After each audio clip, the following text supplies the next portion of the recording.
Vibrational influence, this particular training, you guys technically qualify for it now. You've gone through state control, you've gone through some of the report drills, and you've most importantly gone through self-directed transfer. Every single thing that you just did in that hour from tea time to noon, you can do remotely on other people.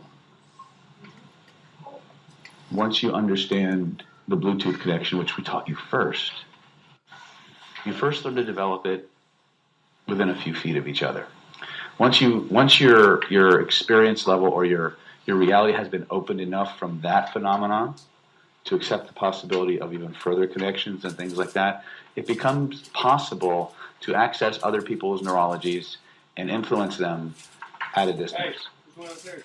The training coming up in Peterborough next week is a deep dive into that concept. I don't believe, when I teach these things, I try very hard to stay realistic and not go too far off into the ozone. So when we talk about these things, we try very, very, very, very much to stay on the side of the neuroscience. Because I can't point to an anatomy book and show you a chakra. I can't show you the Sushumna channel. I can't show you your Antakarana. I can't show you all of these spiritual organs. But I can show you the physiological correlates. And I can tell you and explain to you in very nuts and bolts, real-world, scientific terms how they work. And we can utilize them to create practical, repeatable phenomena. And that's really what vibrational influence in the world according to David is about, and why you have to have prerequisites to get in. I'm done trying to spend the first 2 days of a 3-day training convincing people this shit's real. Okay? I'm also kind of tired of magical thinking. What I mean by that is people coming in thinking they can just do an exercise once or twice and then the Red Sea is going to part. Okay? There is a systematic... Everything I'm doing is based on a combination of the most cutting-edge neuroscience, mind-body technologies, and ancient Hermetic principles, which I believe Hermes was Egyptian/Greek, so I'm in the right place, apparently. Maybe that's why he was blinking. All right. And so everything I'm doing is based on Hermetic laws and ancient practices, not rites of worship or, blood sacrifices or anything like that. What we're talking about is more akin to yogic practices that are designed to evolve your neurology so that you can more fully integrate all the little levels of yourself, both subtly and coarse work, and interact with the quantum universe more efficiently. It's law of attraction on steroids. Okay? It goes well beyond that. Right? Modern day approaches to law of attraction are really just rebranding of diluted magical mystical principles that go back to Hermes Trismegistus, Hermes the Thrice Great, the author of the so-called Emerald Tablet. If you've ever seen the movie The Secret, and you remember that opening scene where he's doing that little rubbing, allegedly what that's supposed to represent is him sneaking into the library and making a rubbing of the Emerald Tablet and beating feet out. Right? Well, Hermes did codify certain key principles about the way this universe works, none of which, by the way, conflict with modern physics. In fact, they're parallel to modern physics. The fact that they're over 5,000 years old might mean he might have knew something we didn't. Right? He had different tools. But you can develop yourself. Obviously, look what you've done in 5 days? Look what you can do. So everything that we do is built in a progression, especially for vibrational influence, because like I said earlier, vibrational influence is one of those areas, energetics is one of those areas where people sell you energy and they're giving you suggestion, and vice versa. You need both. If you don't understand the dynamics of either, you're at the mercy of whatever comes your way. And so vibrational influence is all about taking the next step. It's about taking the state control, the constructs that you've worked with, and tapping into the non-local effects of your autonomic nervous system. Some of you may know this, some of you may not. And back in the early 90s, I was the president of the International Association of Remote Viewers, or American Association of Remote Viewers, AARV. I only did that for a year or two, but I helped. I practiced. I was a remote viewer. I helped develop.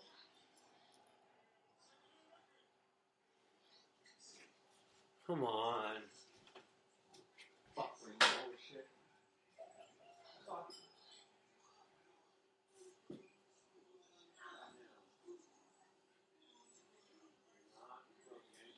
Closely connected to some pretty important people in that industry. And so that's where I learned it from. And what I learned in that training, as well as how to extend that into remote influence technologies. And one of the things that you'll be doing in that class, among many other things, is you'll be learning how to access people's nervous systems from a distance. And you'll actually be having people hooked up to machines. We'll take baseline blood pressure, heartbeat, pulse.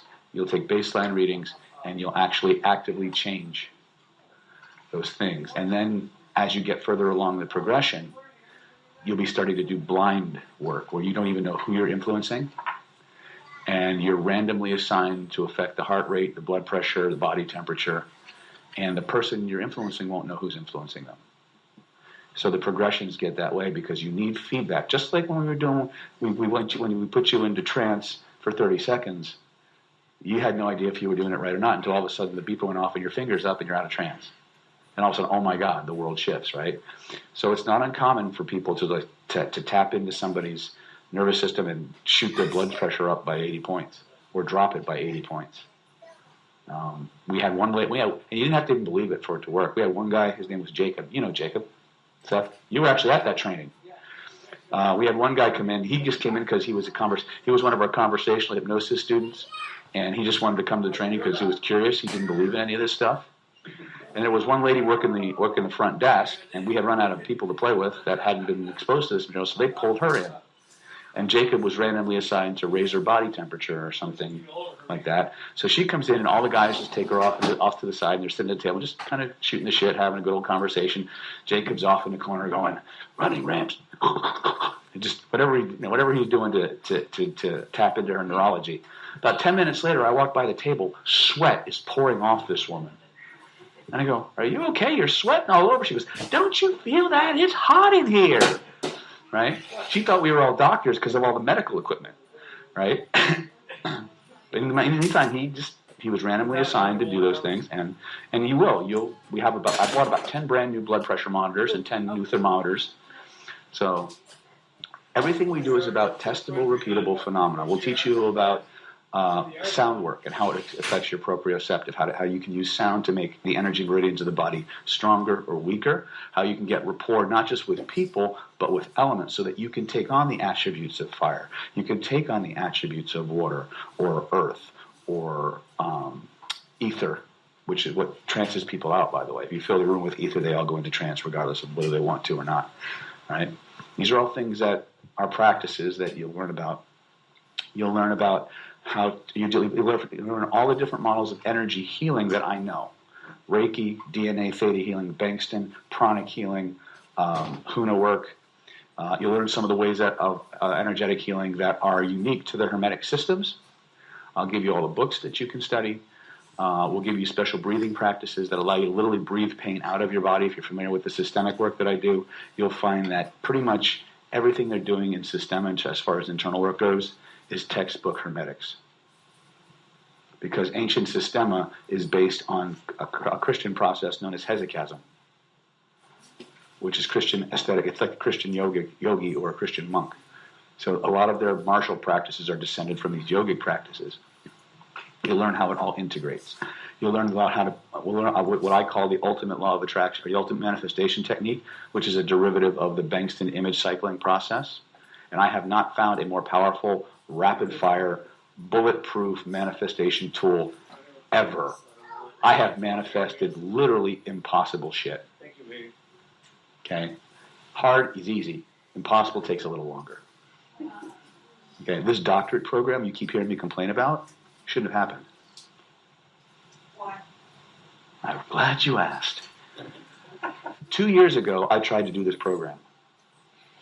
And when you're applying to a university, the first thing they want to know is, did you graduate? Did you get all your course requirements, all that good stuff? So you do the hunt for transcripts, right? So I went to this college and that college, and I started accumulating all my transcripts. Apparently nobody wants me to hear. Anyway, so here's the deal. I tried every possible way to get those 9 credits, 6 credits. I tried clapping them, which is you get the books, you read the books, you go and you take a computerized exam. If you pass, it's either a pass-fail, it doesn't count against, or for your GPA, right? And I've done that in my undergrad, so I figured I could do that. That didn't work out. One roadblock after another. I tried to enroll in an online class at a local community college to do these classes. I couldn't make heads or tails out of the interface. I wound up starting later, and I wound up dropping the classes because it didn't work. After 3 or 4 other abortive attempts to get the credits, I said, you know what? Something will happen when the time is right. And I just went about. That's my mantra, by the way. Whenever I'm activating the law of attraction, that's my magic word. Something will happen. You may have heard me say that from time to time, and then shit happens. He could tell you some really funky shit that happened right in front of him, right? I'll give you three impossible stories, and then we'll go on, okay? First one, so about a year goes by, in fact, the anniversary date of when I submitted the transcripts the first time, I get a call from Pacific College of Oriental Medicine. They're doing a standard review of our internal audit of all their applicants, and they've looked at my transcripts again. Now, keep in mind, I had them check my transcripts 4 times to make sure I was short, because I was pretty sure I wasn't. Because we've reviewed your transcript, we found out you're actually 9 credits over. Would you like to start your classes? The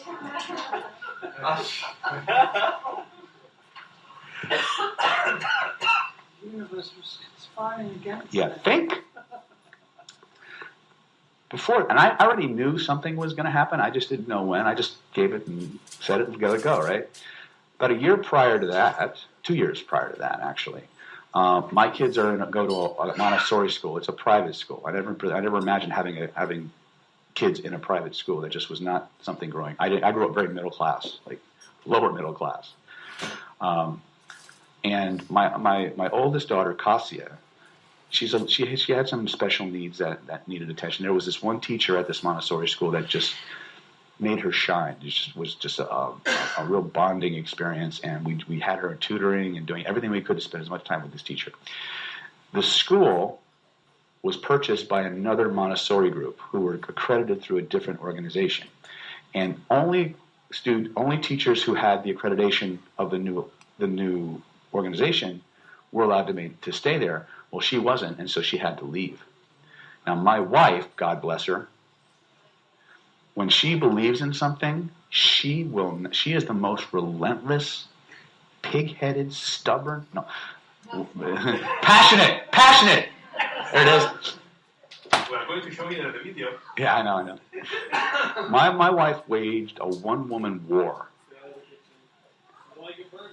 to keep that teacher at that school. She had meetings. She took time. Her practice almost went under because she was fighting so hard to keep that teacher at that school and keep other teachers at that school.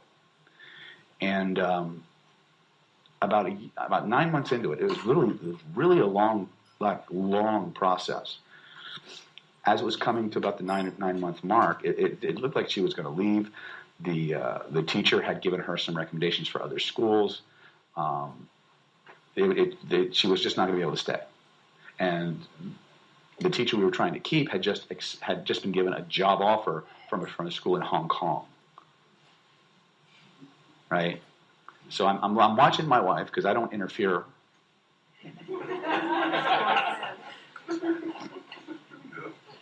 I don't interfere.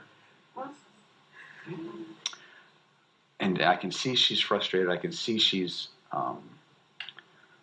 just kind of at her wit's end. And I looked at her, and I said, and we'd already been scouting other schools and on recommendations of this teacher, right? So we chose Mission Bay Montessori as the school we were going to go to in place of this one. Something will happen. And she just looked at me, because she knows. And right around the start of the school season, this was I think if my timing is right, I had this conversation with her in June. School started end of August, beginning of September. She comes in, I forget exactly what the day was. Kids are getting ready to school. She goes, "Guess who just got hired by Mission Bay Montessori?" Right? They hired the teacher. She was there for 2.5 years. So my daughter got to continue working with that instructor, and she's been doing amazing ever since. Okay? Impossible shit? I don't know. Right? Last one, then I won't bore you anymore.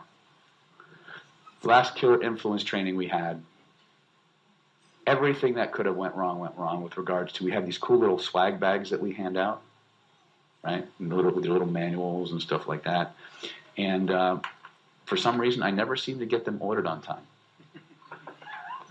Don't know why. Don't need to be in Cyprus to be relaxed, right? But so we're setting up. We don't have our bags. We're told that the bags just got delivered. They won't be done until the next day, so we can come the next day and get them. They had literally just come in like that afternoon. There were 80 bags to be screen printed. I said, something will happen. At when was it? 4:30, 4:45, something like that. At 4:30 to 4:45. It was. Yeah. 20-minute drive if there's no traffic, and this was the height of rush hour. Yeah.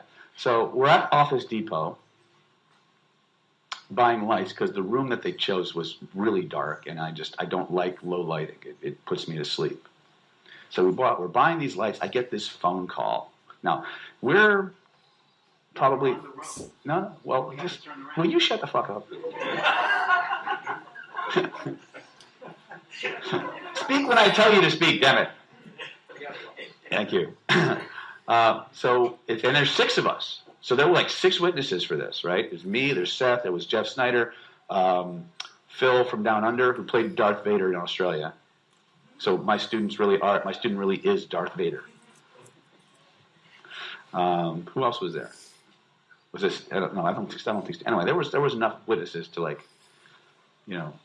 populate my minivan. So we're coming out on Home Depot. I get a call at 4:30. Your bags are done. Not only had they arrived, they had been printed and they were dry and ready to be picked up by 4:30. When can you come and get them? How about now?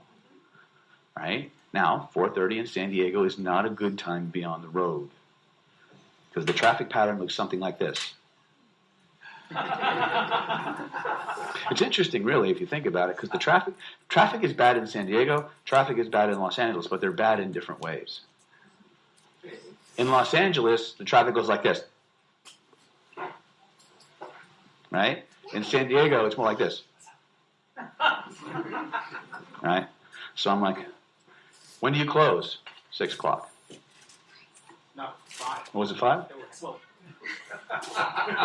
Thank you for making me look better. Yeah. there was no way we were going to make it. There was, from what I know of San Diego traffic, that time of day during the week, there was no way we were making that drive. Like I said, he told us it's a 20-minute drive when there's no traffic. Yeah. So, 20-minute drive when there's no traffic. We get on the road. It's a ghost town. There is nobody on the road.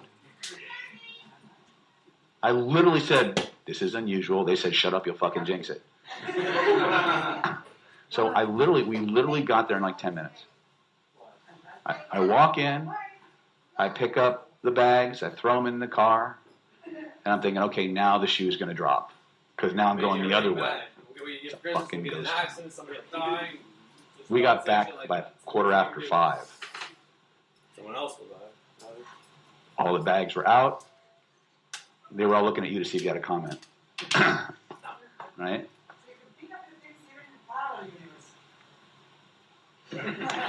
I got nothing. Right? If you ever get the chance to meet my wife, ask her about her magic ring. This is an early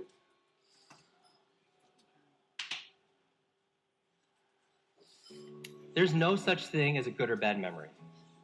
There is no such thing as a good or bad memory. Sorry about that, y'all.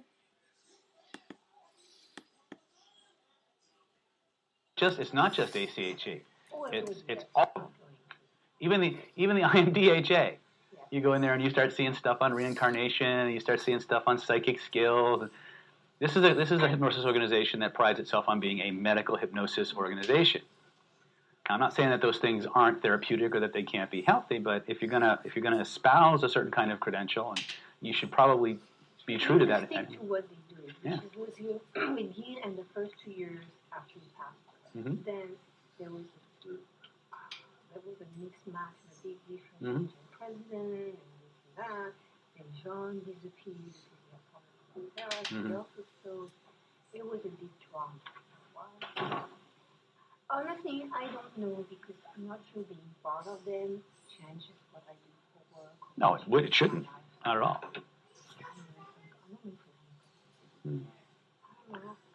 Yeah. I've always been curious about going to one of their conferences, but I'm usually so busy that I just don't have the time. I'm going to Hypno Thoughts Live in Vegas. I'm doing a bunch of presentations out there.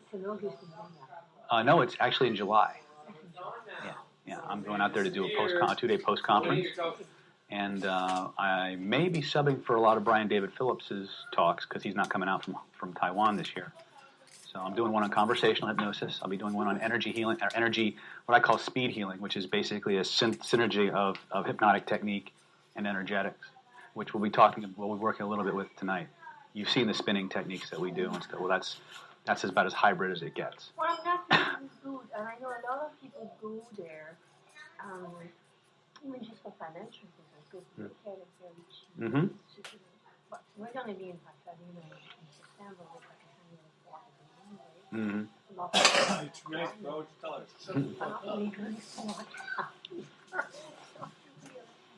I like it. I like it in Glendale, and I like it earlier. Okay. I mean, I trained with Genius in 1991. Mm-hmm. He passed away. I had him on the phone when I was out in the car. I Mm-hmm. talked to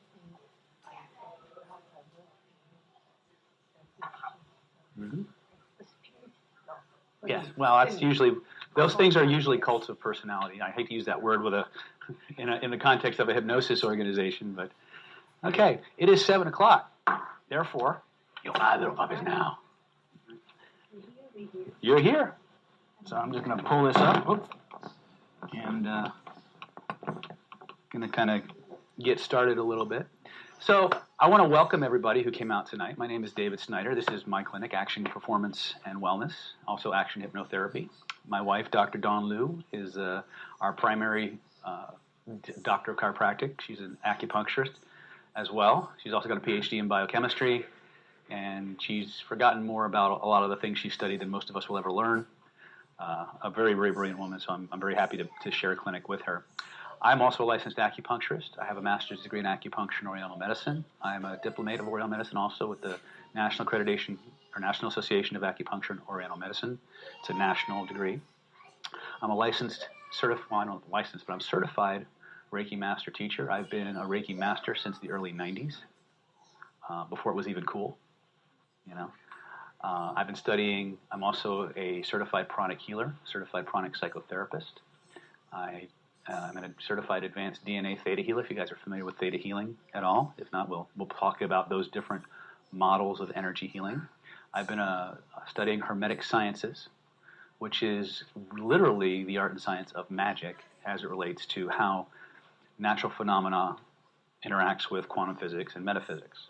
Okay, if we were to actually to peel back the surface layers of everything to do with energy healing or psychic this or psychic that, what will we be left with when we get to a functional level would literally be different variations of the natural laws of physics. Those laws were documented thousands and thousands of years ago by a person or an entity we know as Hermes Trismegistus, a.k.a. Hermes the Thrice Great. Some equate him with the Egyptian god Thoth, who invented writing. But nobody really knows much about him or that persona.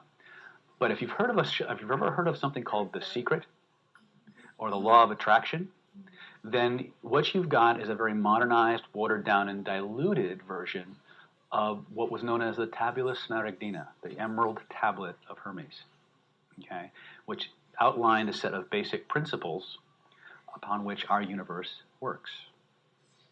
Once you understand the principles, then you can start to look at any discipline, whether it's spiritual, yogic, martial, qigong, and you can see analogs between what they're doing with one another, but also in terms of quantum physics, in terms of the laws of physics. Come on in. I'm David. David, welcome. Have a seat. Make yourself at home. And so one of the things that anywhere's fine. They're not taken. One of the things that NLP taught me, which how many people know what NLP is? If you don't know, okay. If you don't know, NLP stands for Neuro Linguistic Programming. It's literally the study of how your nervous system creates meaning out of the information that's being taken in through your five senses. The technical term is the study of the structure of subjective human experience. One of the benefits of learning about NLP is this process called modeling. Modeling is a process whereby we can literally deconstruct what somebody does to achieve a result or an effect and create a model of it, a formula of mental things that they do, physical things that they do, in the order and sequence that they do them, and that allows us to replicate that effect faster than the person who originated it. It's one of the most powerful aspects of NLP, but it's also one of the most misunderstood. Hi, I'm David. Welcome. Come on in. Make yourself at home. So I'm also a certified trainer and practitioner in neuro-linguistic programming. I'm a certified hypnotherapist as well as hypnosis trainer. I've authored at least 15 different programs on various aspects of influence, from conversational hypnosis to energetic influence. So tonight we're going to be delving into the study and the structure of psychic self-defense as well as energetics. We're going to show you where they all kind of meet and begin to give you a formula or a set of skill sets that you can begin to practice that will allow you, come on in, Paul, that will allow you to begin to make these things very practical, okay? And that's really kind of what I'm all about. I'm not about, I started in the New Age white light community, okay? I had my share of Pleiadians and reptiles and this, that, I zap people's auras with, get the Pleiadians out of their aura and all that. I've been there. Okay, I started on the fringe. I work towards mainstream. Now I'm somewhere in the middle. But at the end of the day is if all you want to do is bliss out, this is probably not the right class for you. Okay? But if you want to actually be effective, if you want to develop a set of skills that allow you to exert influence on many levels simultaneously, to start to create in your life this, I hate to use this word, but an aura around you that literally changes the probability of your world. In other words, things just start to happen without you actually having to do anything. We call that empty-handed magic. That is the end goal of a lot of the skill sets that we'll be introducing you to tonight. If this is the scope of what we can do, we have time to cover this. Okay, so my promise to you is this. I will give you as much as I can in the time we have, and make sure you got it. And if you want to go for more, come on in, make yourself at home. I will point you in the right direction. Is that fair? Okay. The other thing I want to warn you about is this is not, if you came here expecting to sit back, take notes, and just soak it all in, we're going to get up, we're going to do things, we're going to experience things. Is that okay? All right. All right, we're running out of chairs. Uh-oh. Make yourselves at home. Okay. Do we have any folding chairs? We're going to need more chairs, yeah. Okay. So, that being said, since this is a pretty intimate group, if you've seen some of my videos on YouTube, you notice that we usually have 60 to 70 people in a room now. So we gave a little bit of a departure. Energetics is a very, very emotional topic for me. Okay, I whether you consider it luck or karma or whatever, but I had a lot of experiences at a very early age, and I was able to do things at a very young age, probably long before I should have been able to do them. And I was basically a kid in a candy store with a lot of abilities that we aspire to, right? And things happened to me because nobody was there to teach me, if you do this, this is going to happen. Okay, and so I wound up developing a lot of abilities, but I also had a lot of stuff come my way as a result. Okay, so I decided many years ago that I wasn't going to teach this stuff, and I kept that promise for a good 20 years.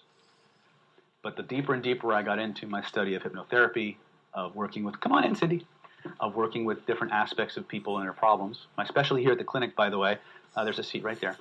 My specialty here at the clinic, by the way, is treating physiological illness that has as its root repressed emotion. Okay, I work with tumors. I work with multiple sclerosis. I work with, we've dealt with everything from hysterical paralysis to transplanted organs rebelling against their donors to pain that just won't go away. All these different things. And one of the things that we discover often and not is that whether you're coming here for acupuncture, whether you're coming here for chiropractic, soft tissue, whatever it is, if at some point you reach a level of diminishing returns, either right away, either you treat something and it just comes back, or you treat it, it goes away, or it doesn't just move. There's no movement at all. More often than not, there's an emotional basis to it. And it's important to understand what I call the three-part formula. Anytime you're dealing with an issue, there will be a somatic component, there will be an energetic component, and there will be an emotional component. Now, you can think of these things kind of like a big circle: somatic, emotional, and energetic. And one feeds into the other.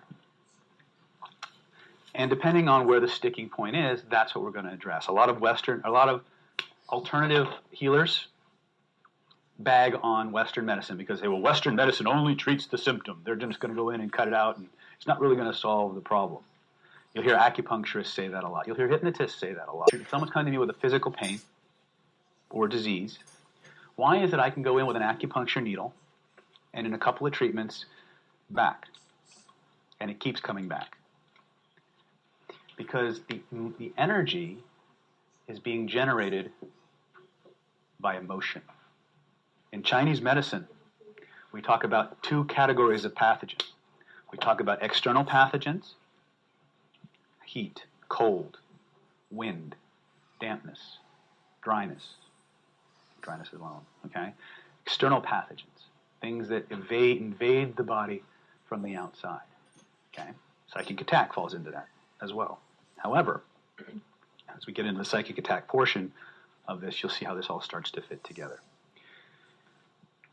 But Chinese medicine also identifies 5 internal pathogens, and they're all emotional: hate, anger, joy, fear, anxiety, sadness. Okay? These are all emotional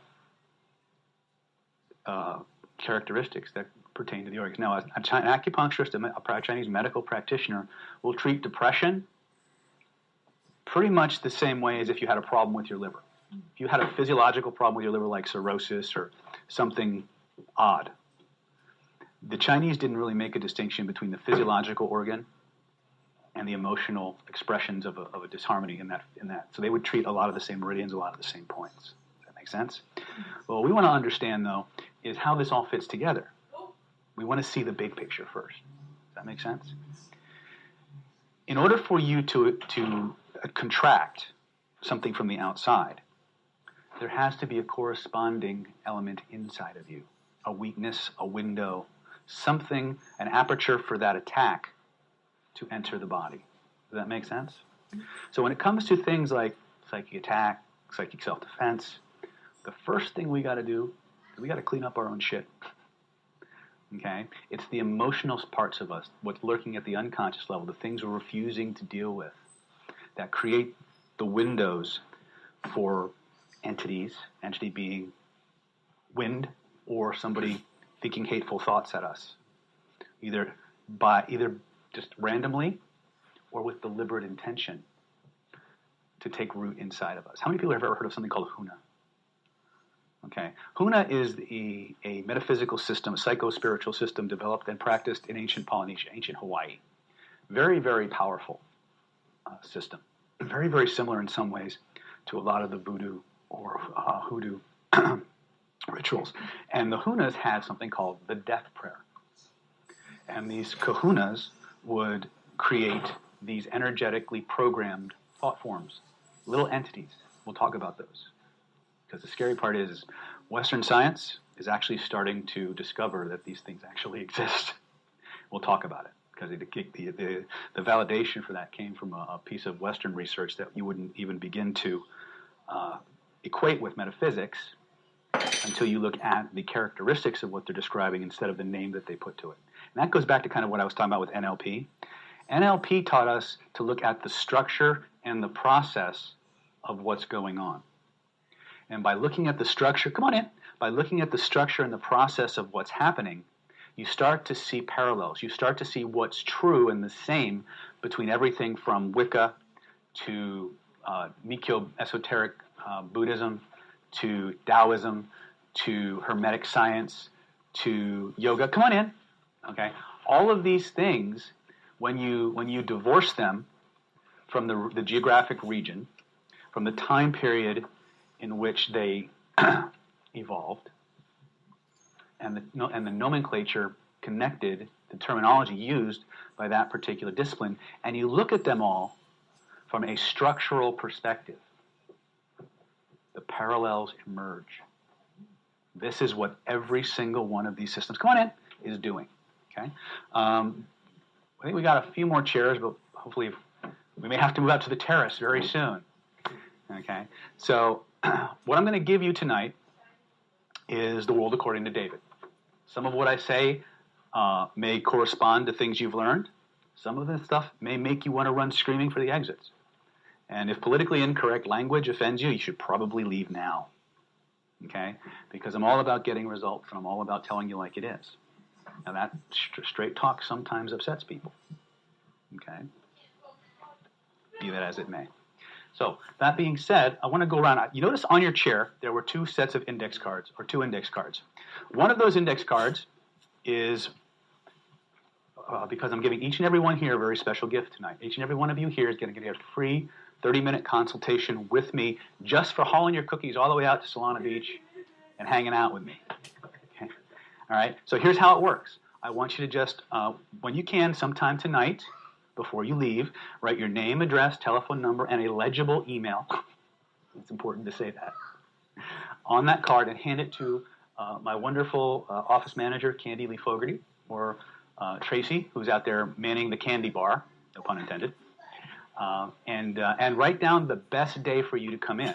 And our girls will contact you to set up that free 30-minute consult. And you get to talk to me about anything you want for 30 minutes. Usually I charge about $350 an hour to work with patients.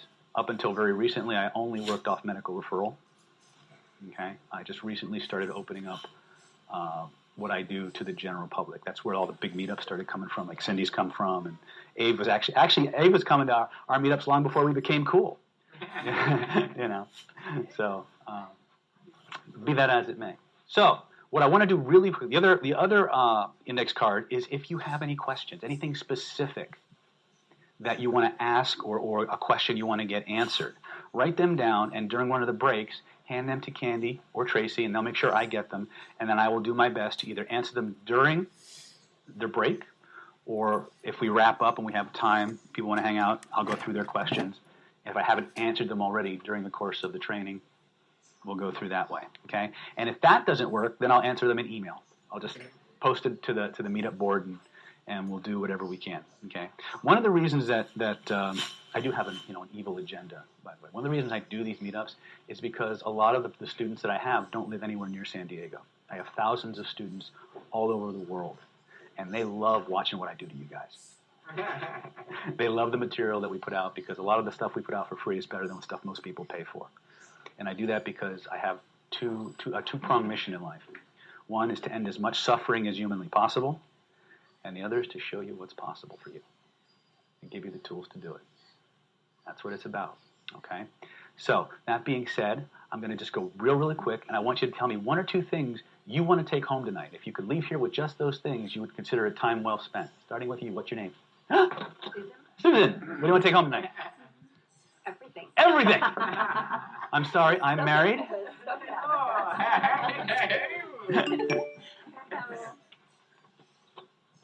And just discovering more about the energetics and all that.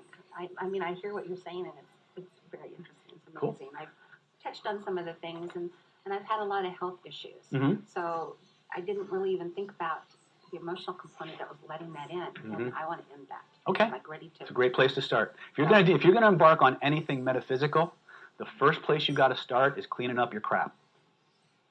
Okay? Because it is the crap lurking below the threshold of the conscious mind that is going to filter what you can manifest. In my course, Hidden Laws of Attraction, I talk about every human being on the planet has two sets of beliefs. The beliefs they know about and the ones they don't.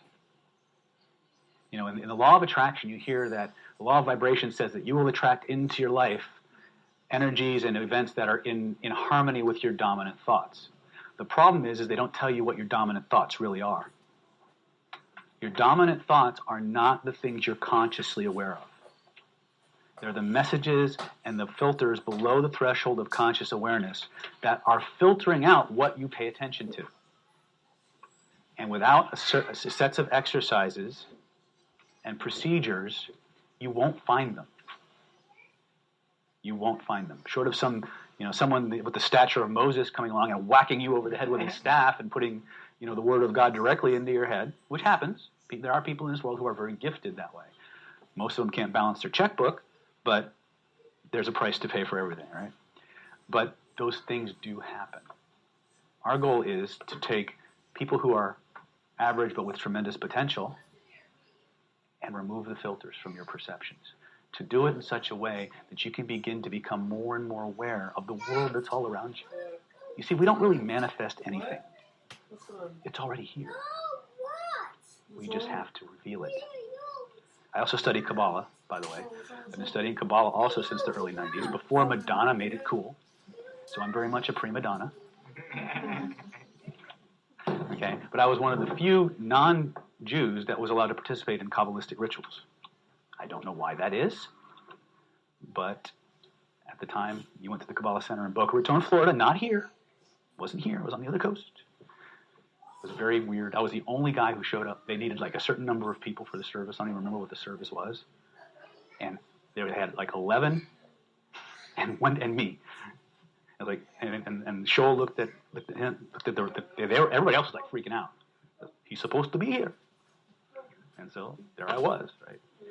I do believe in reincarnation, although you won't hear me talk a lot about it in this particular training, because whether you believe in reincarnation, past lives, all that good stuff, doesn't matter. It's a phenomena. Okay, whether you believe it happens spiritually, genetically. I have literal proof of genetic memory, by the way. I told you about the transplant patients I had that I worked with. She came to me because, you might even remember the lady, the transplant lady. I do. She was a type 1 diabetic, and she had a bunch of organs shut down, and she was in line for transplants. And so she was lucky. She actually got a donor, and they went in and they transplanted the organs. And then a couple weeks after she got out of the hospital, her behaviors started to change. She started to crave pizza and beer and hot dogs. And this woman was a total health nut. Obviously, when you're diabetic and you're that far gone, you've got to be a health nut. But she just had these uncontrollable cravings. Turns out, when we regressed her and we started doing a little bit of what we call chair therapy or parts therapy, she was actually, the memory, the cellular memory from the donor was actually imprinting itself into her system, and she was actually having these cravings coming from the organs. So we actually got that all kind of balanced out, and she's been fine ever since, as far as we know, right? So when we talk about these strange, I've had demons come at me, okay? Whether you believe in demons or not, okay? When you're a hypnotist, weird shit happens, okay? You get people, to go the other direction, I don't want to freak anybody out, to go the other direction, you have somebody come at you who has a little bit of a fear of doing a backflip because they want to try out for this cheerleading squad, and you regress them to cause and all of a sudden they're being molested by somebody. Because the reason people come to you as a hypnotist is never the reason they tell you. Because they don't actually know why they're there. In hypnosis, we call that the presenting problem. There's a filter, there's a veil between, think of it like a firewall, between the conscious mind and the unconscious mind. And even though what's below that, on the other side of that firewall, is active and it's driving our behaviors and the way we look at the world, that firewall keeps us from realizing that's the driving force. We'll come up with an analog consciously to justify us taking certain actions, to put us in certain places at certain times. But the reason we're there is almost never consciously why we're there. Does that make sense? Okay. So, you want to work on emotional stuff? How about you? What's your name? Valerie. Hi, Valerie. Hi. You look familiar. Have you been to one of my meetups before? No, I haven't. Okay. Well, I have a lot of issues resulting from like very toxic childhood. Okay. So, I'd like to learn how to make breakthroughs, I guess. Okay. How would you define a breakthrough? Changing, limiting behaviors, Okay. I guess, and beliefs. Okay. Excellent. Good place to start. What's your name, sir? John, I don't know. I've heard about energy. Uh-huh. I don't know what I'm going to get out of this. What would you like to get out of it? Are you just curious? Because I've gone into Qigong Mm-hmm. through yoga, Mm-hmm. laughter yoga, and things like that. Oh, okay. Through Hi there. Through Chopra Center, Okay. and Qigong is a very interesting energy related. How you open up, so you block how Mhm. channels are open up and the blocks are taken out. Mm-hmm. And so this energy thing is, I'm pretty curious about it. You seem a little bit more than curious. I want to know. Okay. What is it. Okay. Well, we're going to start with having a physical. How many people here have never felt their own energy? Raise your hands. Oh, we got a very educated. You've never felt your own energy? Okay. Well, we'll start there. Jerry, what do you want to take home tonight? I'm really interested in the energy healing and emotional aspect. Okay. Very good. Very good. How about you? What's your name? Sonia? Hi, Sonia. Hi. I would like to know more about having things in my, what I have in my matrix, like how Holly was telling me about, Oh, you're one of you hers. have things right before you and you can't get over Okay. it, and getting it, Okay. so I can do what I need to do. Okay. What is it you need to do? Well, I have lots of Lots of dreams. lots of and dreams? Ideas. And Okay. I'm really creative, but I have blocks. Okay. As a lot of artists. All right. I see where this is going. Vivian, talk to me, baby. Sort of the same thing, Yeah. Just an awareness of the different, about your protection yourself Okay. on an energetic level. Yeah. Most people, when you start talking about psychic self-defense, the first thing the teacher says is surround yourself with a sphere of white light. It ain't going to work. It isn't going to work. I'm sorry. Okay? Well, I'm kind of combined. That's kind of agreement right down there about the toxic childhood. Mhm. That's really, Most of us do. attack me. Yeah. I thought, I'm like, Yeah. hey, maybe I got some tools I could get. Oh, we're going to give you a ton of tools tonight. But when I give my driving finger to that whole white light thing, I want you to understand that I'm not poo-pooing it. It's just that it doesn't work. It only works for as long as you concentrate on it, and then it goes away. Okay? And if somebody's really serious about attacking you psychically, they got a million different ways to do it. And until you understand that, you don't know what kind of a defense to mount. There's really two things that we need to start working on if we want to protect ourselves. Three things. If we want to really protect ourselves against psychic attack. A, understand what the hell a psychic attack actually is. Being able to recognize them. Okay? Remember that most psychic attacks, and by the way, you're attacked psychically hundreds of times a day. It's just most of it is completely random and unintentional, and it's just happening. Okay?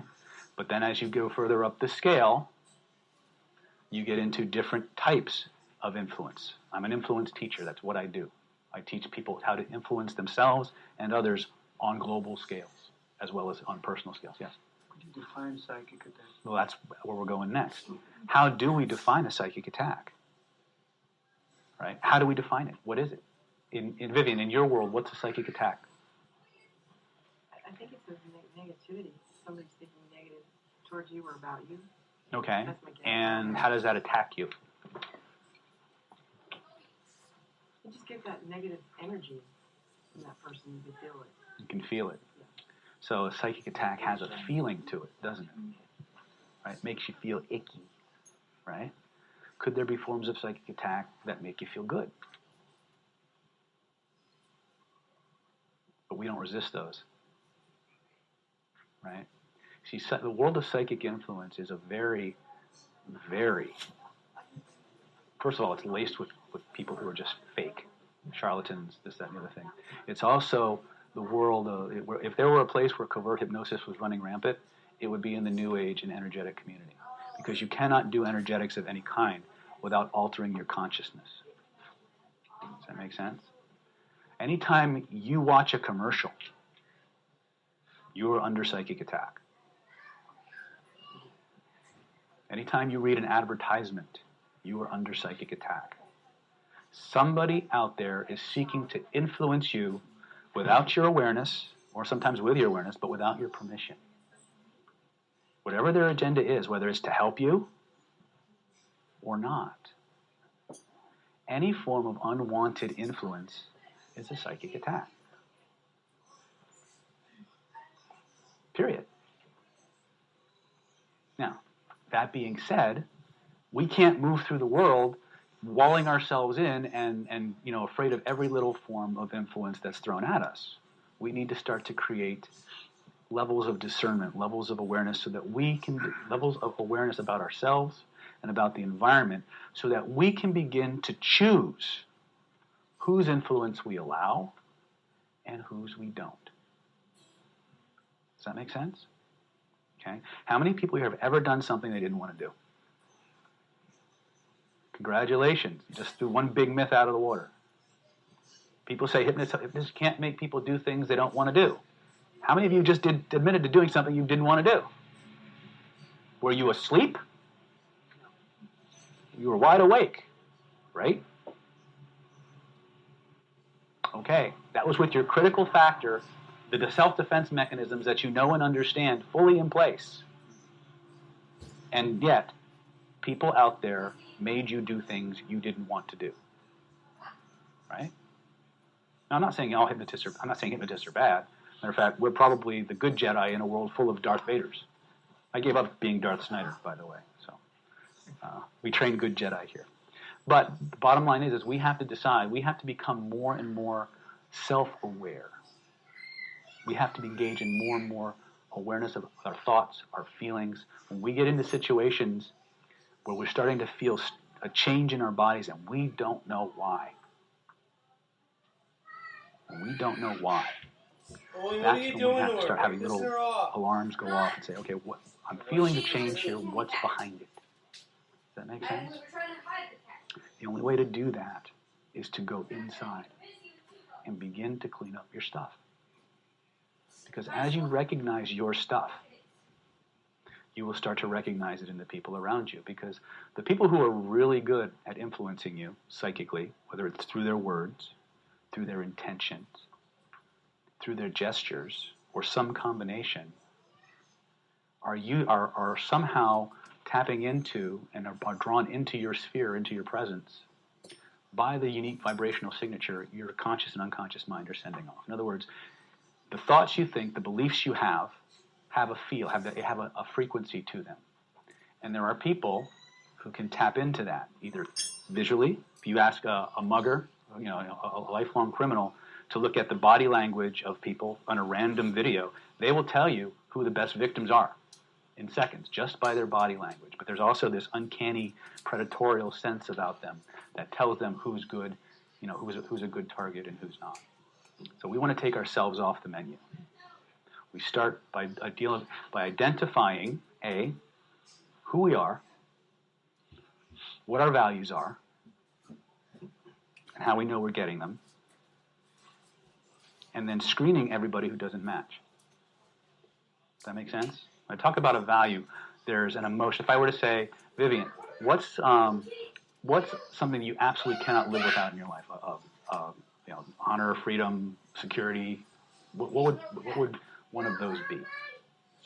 Something that, like, some people, first thing that most people say is like honesty or safety or freedom. What would be one of yours? I know it's hard to get her to be nice. First thing that comes to mind. Yeah, honesty is a good one. Honesty, all right? So, how do we know? See, if I were to say Vivian values honesty, that's a building block of her identity. If she found out somebody in her life was being dishonest by her standards, what would you do? I get irritated. You get irritated? Yeah. Right. Most people cannot go against their deeply held values. CC, be nice. By the way, this is how you get people Or to they're do gonna have things to keep you hiding want the them to fucking do cat from you. or don't want to do. People cannot go against their most deeply held values without experiencing intense I need emotional you to pain. learn how to play with the cat nice. If I link Who are the you, things hiding that are up here? most important to Hiding, you are you up here, in bud? your world to the You things up I here, want yeah? you to do, Trust and I me. demonstrate that connection throughout the entire process, you will pretty much do what I want you to do out of default. Okay? So, and there are very, very powerful, well-funded agencies out there who know this too. And they're highly invested in learning how to do this to you. Question? Just scratching your ear. Okay. So this first thing you want to do is inventory your values. What's important to you that you absolutely have to have in life? And by the way, these can be context dependent a little bit. So if you're talking about relationships, do we ever get psychically manipulated in a relationship? You betcha. How about in our professional life? Right? Our values can change a little bit as the context changes. So we need to know who we are in those contexts, because those emotional building blocks create psychic leverage. When people get conned, the con men are zeroing in on specific personality characteristics, and they're targeting the thing that person's psychic Achilles heel. The thing that once you touch them on that spot, they want it so much, or they're so afraid of it, that their critical factor shuts down. Okay, do you guys know what I mean when I say critical factor? For those of you who don't, there's a filtering mechanism, aka connected directly to your conscious mind, that decides what information gets into your brain and what doesn't. Okay? In hypnosis and most forms of trance work, we take that factor, that filtering mechanism, and we send it out for pizza. Because what it basically does,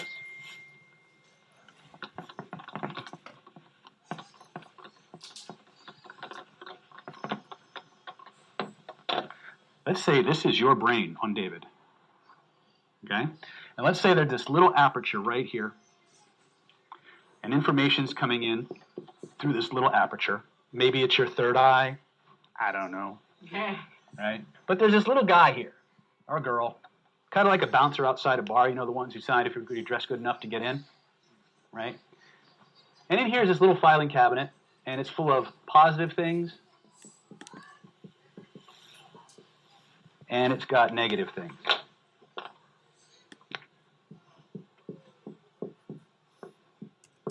Okay? Now, the first thing that happens is a message comes from the outside world. It's usually conveyed consciously through one of your five senses. I can inject information proprioceptively to outside of conscious awareness. We'll get to that. Okay? Let's say that a message comes in that says, David, you are in fact a flaming butthead. Butthead being a technical term. First thing that happens is this little guy here goes, David's a flaming butthead? Hey, Mario! Has David ever been a flaming butthead? Mario goes, let me check. And he goes back and he goes through the filing cabinet and he looks for every possible every situation, circumstance, or event where I was in fact a flaming butthead. And he looks for something that matches. If he says, yes, David has in fact been a flaming butthead, guy at the gate goes, go on in. And I get another notch.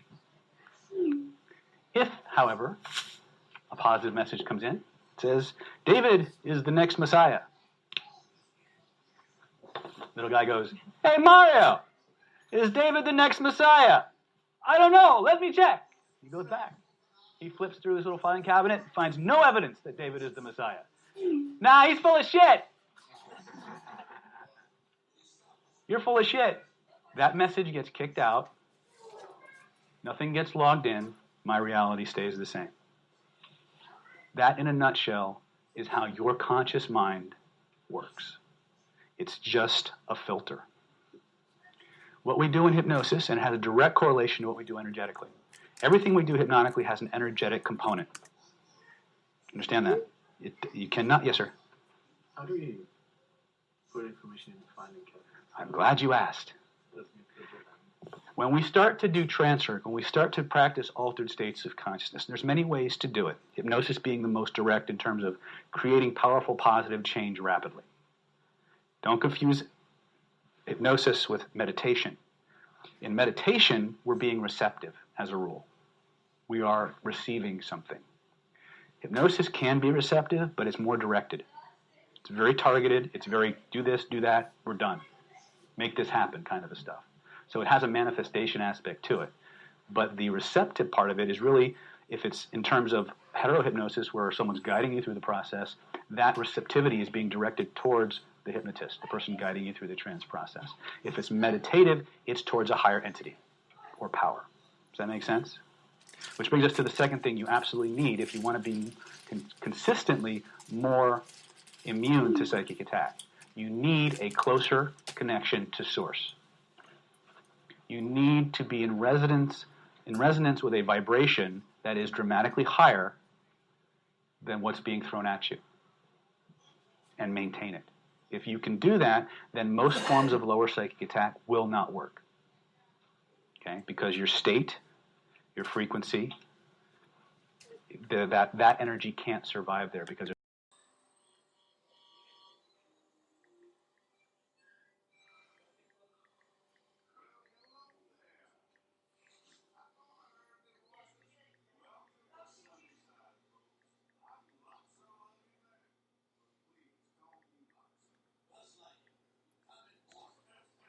Sorry, everybody. this is where they get you, by the way, the amplitude side. So we're going to take in hypnosis. We're going to send the doorman out for pizza. We're going to say, hey, here's $5. Go grab a slice. I'll be here when you get back. Hey Mario, put this in the file. Right? So what do? We go in and we say, Mario, this shit's misfiled, bro. This is supposed to be a good guy. This is supposed to be a good guy. These are all good. Here's $20. I was never here. Half hour later, 20 minutes later, the bouncer comes back. Guy walks up and goes, message comes in, David is in fact the next Messiah. Let me check.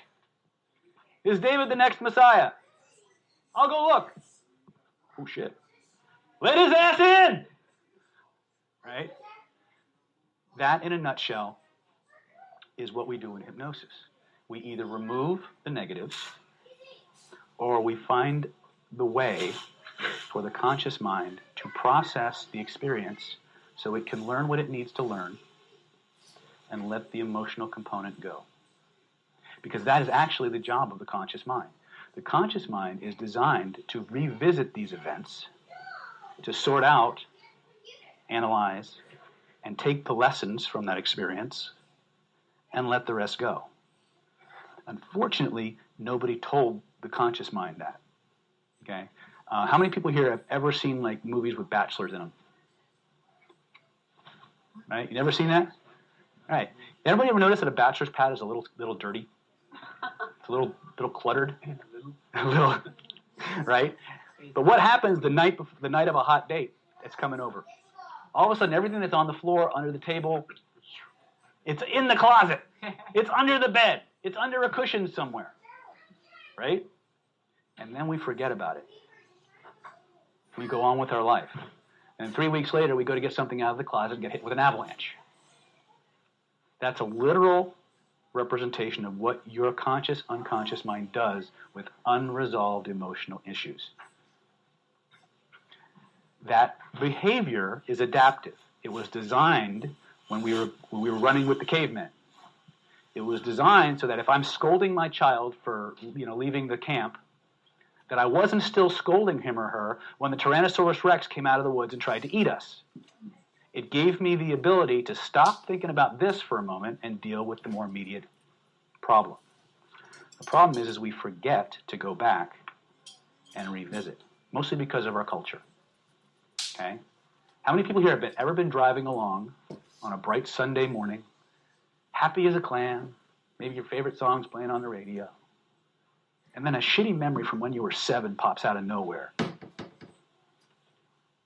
True? Not true? Ever happened? This means yes, this means no. Okay? By the way, this means I know the answer. This means I don't. This means, oh shit, don't call on me. Right? What happened there? Well, what happened is your unconscious mind is a repository for unresolved stuff. It's the dominant thoughts you didn't know you had. There's an emotional energy, an emotional amplitude connected to those experiences that is changing how you perceive the world. And what it's doing, it's holding that stuff either in abeyance in the brain or somewhere in the body, especially in the body. And what it's doing is it's waiting for a chance to get your attention. And so you're cruising along happy as a clam, not doing anything consciously, and it goes, hey, he's not doing anything. Maybe we can finally deal with this, right? But what happens? The minute that thing comes up, we don't want to think about it. We don't want to explore it. We don't want to analyze it and judge it and pull it apart and figure out what did I really actually learn from this. We don't do that. We go, oh, shit, I don't want to think about that. It's a nice day. Well, guess what? For every unit of energy you're trying to repress, you need an equal amount of energy to keep it down there. Eventually, that energetic mass takes on a physical mass. And now we have illness. Now we're back to that circle of body, energy, and emotion that we started with. Make sense now? So you can't do good energetics without good consciousness control. One of the fastest ways that we can control our consciousness is two things. Both are physiological. Has nothing to do with what you believe. The breathing patterns that you use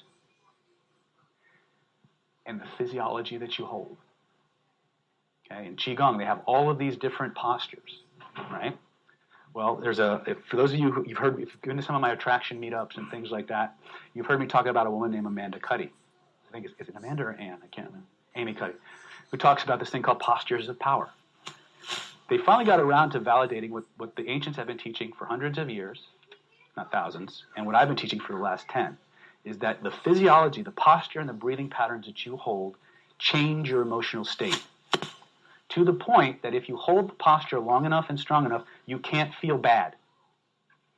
You literally can't do it. We're going to play with that right now. Everybody stand up. Okay? And would you guys rather do this out on the terrace where there's candy and fresh air? Why don't we go out there? Can you grab the video camera, Candy? We got here?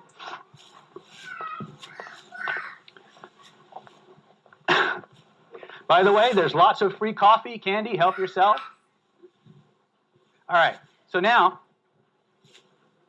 everybody just grab some spots real quick. We're going to go through this once or twice, then we're going to go back in, just to give you guys a little fresh air, a little pick-me-up. But I want you to understand, energetically, there's an axiom I want you to tattoo on the insides of your eyelids, put it next to your bed. The Hermetics call this the law of analogy, which basically means that which is above mirrors that which is below. There is nothing. Can I use you for a minute, Jerry? Yeah. Come on over here. There is nothing that your body does somatically that doesn't have an analog emotionally, energetically, and cognitively. Okay? Actually, let me use her. Okay. Come here, Holly. Yeah. Hold on to the Twix. Remember this drill? Okay. Mm-hmm. Just be a puppet. Okay? Yeah, I don't want you to try and do anything. What I'm going to do now is I'm just going to extend my consciousness, my awareness, proprioceptively, into her body. Now, she's not going to fight me. It's not like a push hands contest. But all I'm going to do is make her sit down. I'm literally going to take control of her body by by not touching, by not actually controlling her body, but actually changing my body.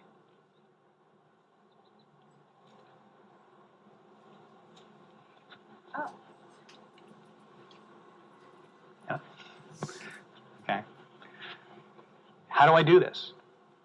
Because you have this thing called a fascial body, or a membrane that keeps all of your organs and your nerves and all that stuff kind of in place. Well, that's where all the acupuncture meridians run too. Any place that I can send my awareness, I own. As long, and again, if I try to move Holly, I get a different effect, right? But if I connect with Holly, if I create a vibrational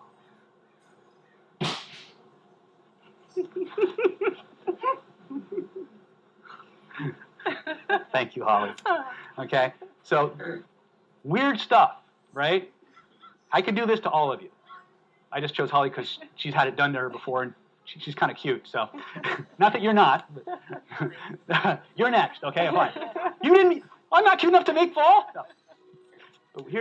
So we're going to get into stuff like this eventually. But first, we want to start with nothing happens until you learn to control your consciousness, until you learn to control your psycho-emotional state. The fastest way to do that is with your body, not your mind. You have to know to do it. You have to have enough awareness to take on a certain posture, a certain physiology, and maintain it long enough for the state to change. So we're going to start off with practicing feeling good for no freaking reason. Would that be okay? All right. So here's what's going to happen. I want everybody to close their eyes. I want you to remember a time in your life when you saw something you wanted, you decided you were going to go for it, you made a plan, you put the plan into action, and you won big time. You won. You took the brass ring. I want you to stand the way you were standing. I want you to feel the way you were feeling. Notice where in your body that feeling starts. I want you to breathe the way you were breathing. Just fully immerse yourself in it. Become aware of how you're standing, how you're breathing, how you're utilizing the space around you. While holding that physiology, while holding that breathing pattern, while keeping your body exactly the same, try to feel bad. Notice what happens. Now, open your eyes, look up here. Think about what you had for breakfast yesterday. That's enough? Okay. It's called a state break. Now, what I want you to do, for this one, I want you to look the other way because I don't want your asses looking at me when you go this way. All right? So here's what you're going to do. Here's what you're going to do. You're going to think of a time when you were less than happy. Something didn't work out the way you planned. Don't look at me. And I want you to take on that physiology. Stand the way you were standing. Breathe the way you were breathing. Let those feelings come back to a certain degree. Now, once you know you've got it, without changing anything, try to feel good. Now, here's the fun part. I want you to shift your body back to that physiology of victory when you were feeling absolutely unstoppable. Try to hold on to the negative feeling, but shift your body back to the positive posture, the positive breathing. And notice what begins to happen.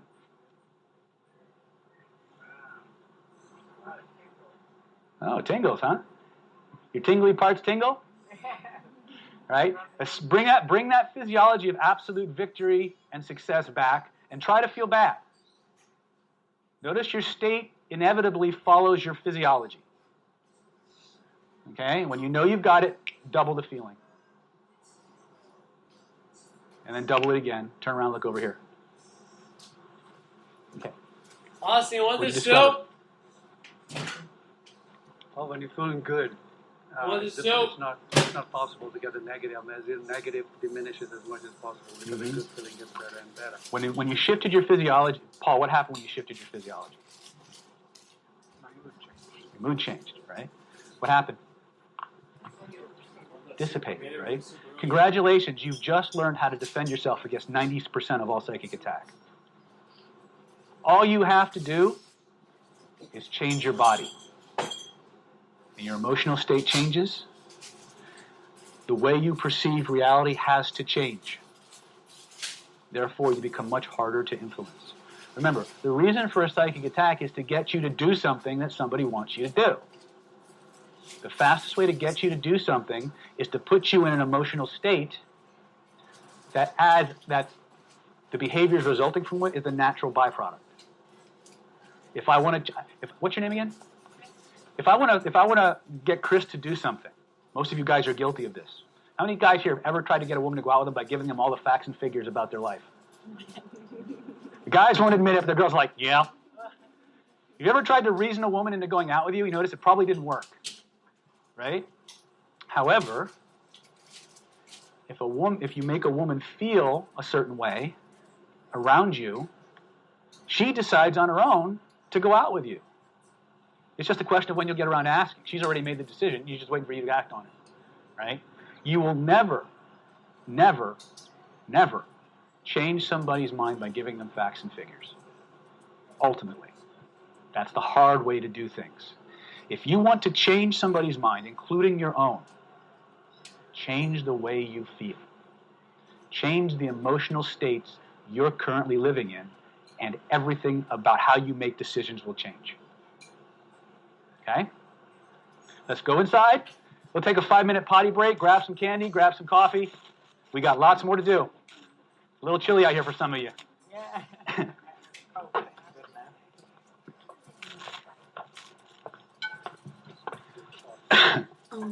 Mom brought the telephone. Oh, cool. All right. And she bought this for you. Oh, thank you. Set that up, and then we'll switch it during another break.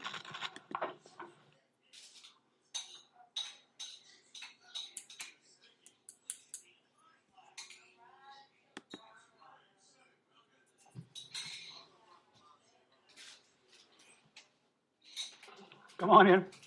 Oh.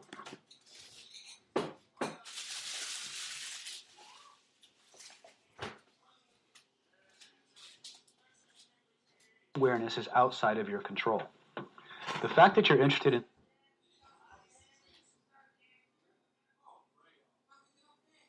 everybody's back. By the way, does anybody have any questions?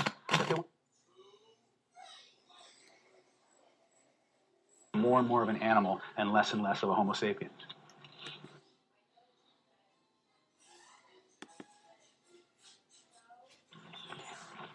Boy, I hope I bought enough candy. This is one of the reasons that I bought candy was because when you start doing energy work, you ever notice that a lot of energy workers tend to be a little overweight? Blood sugar, and a lot of energy work, if you don't have a healthy diet, it works, but energy work tends to burn blood sugar. It tends because you're transducing different frequencies of energy, so you're using your body in a very, very different way. It tends to go right to your blood sugar first. So we try to feed as much glucose into the system as we can, because glucose, along with sleep, are the two fundamental building blocks of your willpower. I don't know if you guys knew that or not. Glucose and sleep. If you want to follow up on that line of study, there's a book called Willpower by Roy Baumeister. Highly recommend you pick it up. Because you have to remember something. When the conscious mind, the critical factor, goes away, you default to automated hedonistic behaviors. You become more and more of an animal and less of a Homo sapien. I take glucose. I'm not going to sleep. I'm going to be up the park. Mm-hmm. Oops, it's all right. We'll fix it. Things happen. That's why we hire a cleaning crew. Here's some tissues. I could go to the bathroom and get. Yeah, you can. Oh, except they're blocking the road. Oh no! Come on in. I'll move this out of your way. Would you guys feel more comfortable in this section or that section? Okay. I don't know. We're working it out. But, so yeah, glucose is important, especially if you're going to play with altered state work.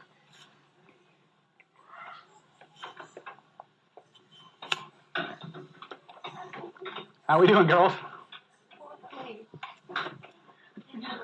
All righty then. You guys are killing each other back here. All right. I'll save the willpower talk till everybody's back. By the way, does anybody have any questions they want to hand in or anything? This means yes, this means no. But the exercise was extremely interesting to me because I wanted to post it often and I never realized it. Because I've had people who mentioned, what is that story with you with that fortune with your foot put in that situation? And I said, well, I don't know, but when you said you needed to be in a positive way. That's yours. Go play There with was, right? These things are happening all the time. They're just outside of our, these things are, right. These things are happening all the time, guys. It's just outside of our conscious awareness. Remember, I said you have to have more self-awareness. Anything outside of your awareness is outside of your control. The fact that you're interested in psychic influence, the fact that you're interested in energetics means that there's a part of you that understands this already and is looking for ways to become more aware. Okay? Now, maybe it's so you can avoid a certain thing or attract or get a certain outcome. That's not relevant to me. My job is to help you get it, no matter what. I don't pass judgment on what you want to use them for. I just hope you use it with a little bit of sanity. Right? Because Karma is a bitch. I've met her. Right? But it works both ways. You can go through the world getting everything you want by making everyone around you feel absolutely wonderful and helping them get whatever they want. You can be the good Jedi. But it takes practice. It takes work. When you first start this kind of a process, it may be 10 units of effort gets you 1 ounce of return. That's just the formula. The longer you do it, after a while, all of a sudden, you put in 1 ounce of 1 unit of effort or energy, you get 1 unit of return. Then all of a sudden, the formula starts to invert. For every 1 unit of energy or effort you put out, you get 2 units of return. And then 3. And then all of a sudden, things just start happening. Now, each of you are going to go through that bell curve at different rates to the degree that you've done this work in past, in other areas, and that you apply it. Okay? But that's the process. I can tell you story after story after story, but we'd be here all night and we wouldn't get anything done, except you'd be very entertained. And I feel really good about myself. That wouldn't help. All right, I'm going to close this. But if anybody wants more stuff during one of our breaks or whatever, oops, I didn't see that. All right, are we rolling, guys? All right, so remember I talked about at the beginning of our process, I talked about thought forms. I talked about how in ancient metaphysics, pardon me while I chew. In ancient metaphysics, they talked about thought forms, these energetically programmed packets of energy that could be sent out to do things. And I'm not going to wax metaphysical, but I'm going to give you a set of descriptions, and I just want you to file it where you think it'll do the most good. How many people here have heard of a guy named Paul Ekman? Okay, you have. If you've been to my meetups, you've heard me talk about Paul Ekman. If not, go to paulekman.com. Ekman wrote a book. He also co-wrote a book with the Dalai Lama, by the way. But the book I'm referring to is called Emotions Revealed.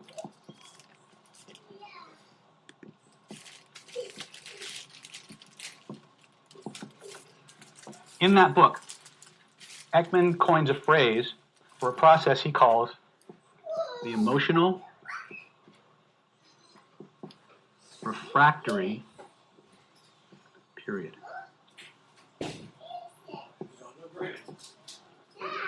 Now, when I say refractory period, most people don't think of emotions. Okay, if you've done any kind of performance enhancement work, there's a certain, in a sexual context, there's a certain thing called a refractory period, which is that period of time after an orgasm or climax where you're kind of not functional for a while. You have to calm down, regroup. A little bit different, but along the same lines. When you have an emotional shift,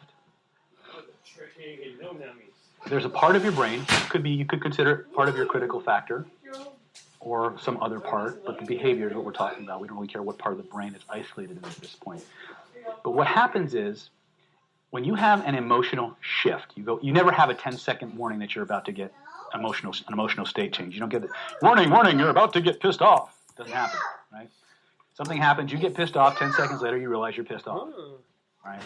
By that time it's too late. What's literally happened in those moments is how you view the world How you process reality has irrevocably shifted for the time that you were in that state. Right there. What Ekman discovered was that whenever we have an emotional state, the body, without your permission, without your awareness of it, will start to change how you perceive reality.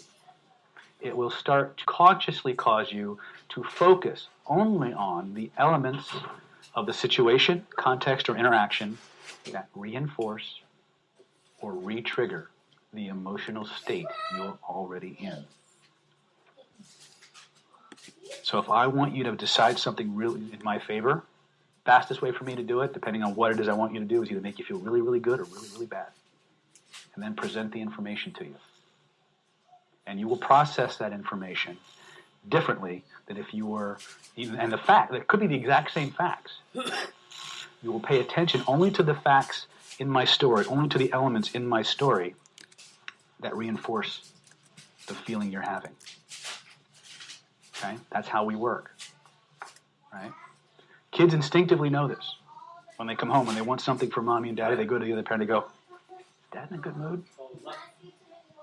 Right? Because part of them already knows that if Dad's in a good mood, I'm more likely to get what I want. Right? Guys, we know this. Women, ladies, we know this. When the guy brings you flowers, you know he's trying to make you feel good. You know he's got an agenda.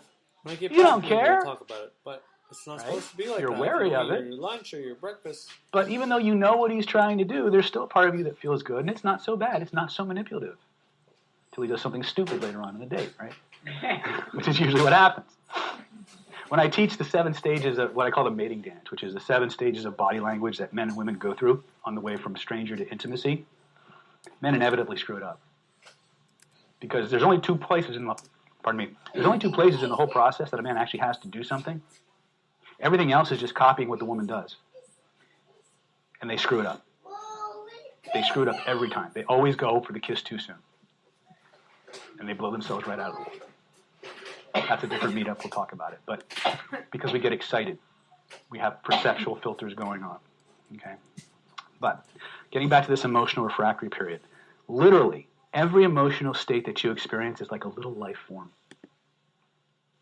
that seeks to live in your body as long as it can. How many people have ever bought a car? Right? And researched it really well. Right? And you go and you buy the car, you're driving it home, and everybody bought the same fucking car on the same day. In the same color. What's that about? It's a cosmic conspiracy. Right? The 100th monkey ad nauseum. No. Certain perceptual filters were in place. That perceptual set of filters wants to maintain itself as long as it can. So it pulls your attention to every aspect of your environment that can reinforce or re-trigger the state you're in. Anybody here ever been in an argument with somebody? I should see every freaking hand on this one. Self-denial is not a good thing for personal evolution. You're going to argue with your cat maybe if you don't live with anybody? You know what? It's when the cat starts arguing back, that's when we got problems. But my point is, how many people have ever been in an argument with somebody? Maybe it was heated, maybe it was. Usually there's some emotion involved. You resolve it. And then for the next 10, 15, 20 minutes, however long it is, anything you say pisses them off again. Right? Whatever you say, they take it in the worst possible freaking way. Why? Because they're still in their refractory period. They're still processing the world through that set of filters. You could say the nicest thing right then and it wouldn't even be heard. You're mocking me, aren't you? Right? This is the reality. This is the dynamic of what's going on. Okay? Yes? How do you know you're out of the refractory period? You don't. And so other people don't know, and then you don't know? And The fastest way to shorten it, change your physiology. No. Certain perceptual filters were in place. That perceptual set of filters wants to maintain itself as long as it can. So it pulls your attention to every aspect of your environment that can reinforce or re-trigger the state you're in. Anybody here ever been in an argument with somebody? I should see every freaking hand on this one. Self-denial is not a good thing for personal evolution. You're gonna argue with your cat maybe if you don't live with anybody. You know what? It's when the cat starts arguing back, that's when we got problems. But my point is, how many people have ever been in an argument with somebody? Maybe it was heated, maybe it was. Usually there's some emotion involved. You resolve it. And then for the next 10, 15, 20 minutes, however long it is, anything you say pisses them off again. Right? Whatever you say, they take it in the worst possible freaking way. Why? Because they're still in their refractory period. They're still processing the world through that set of filters. You could say the nicest thing right then and it wouldn't even be heard. You're mocking me, aren't you? Right? Yeah. This is the reality. This is the dynamic of what's going on. Okay? Yes? How do you know you're out of the refractory period? You don't. And so other people don't know, and then you don't know? Or The fastest way to shorten it, change your physiology. It will wear off eventually. But God knows what collateral damage will happen in the meantime. Okay? Now, the more glucose, blood sugar, and sleep that you have, the better emotional control you have. Okay? These are the building blocks of the average human being's willpower. It becomes very important in the work that we're going to be doing. Okay? Because there are types of influence that are specifically designed to weaken a person's willpower. To take energy away from the centers that give you the ability to analyze and rationalize and judge. And there's other kinds of influence where we can go the other way. That don't do those kinds of things. That's a 400 level course. Okay? But they are possible. I do teach them. Okay? But again, I'm very, very cautious about who I give that kind of stuff to. Does that make sense? I have to be. I am also trained as a remote viewer, for those of you who don't know. I was trained in the Defense Department protocols many, many years ago. I taught remote viewing and remote influence for a number of years. I don't do it that much anymore, although the universe is forcing me out of retirement. So here I am talking about all this weird stuff, right? So here's what I want to do now, is I want you to understand that whether you're talking about a thought form, metaphysically, or we're talking about the emotional refractory period, we're talking, if we take the term away and we look at the process, we talk about possession, we talk about entities. What are we talking about? Most of us who've been bouncing around the metaphysical community are taught that we attract entities that aren't physical into our energy field because they're using us for food. Because there's a vibration or an energy signature that they generate, that they feed on, that they generate in us, so we'll generate it so they can consume it and survive.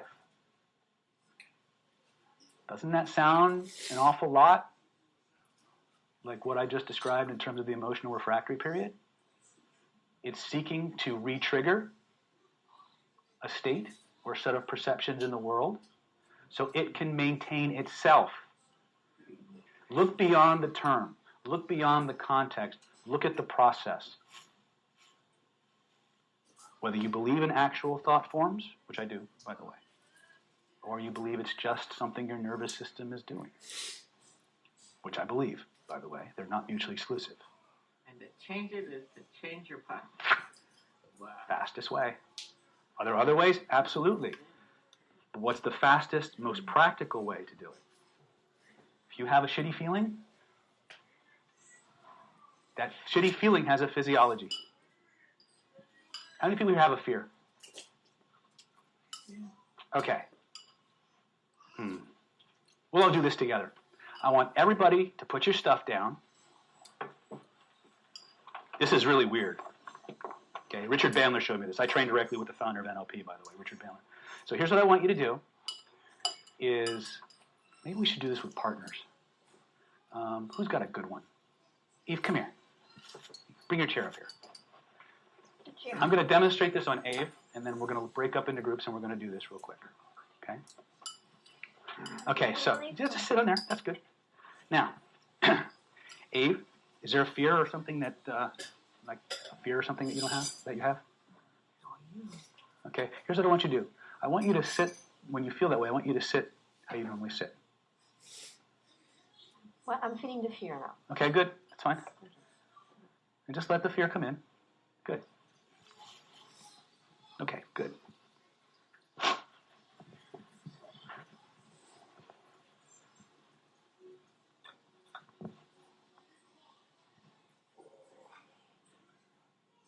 What just happened?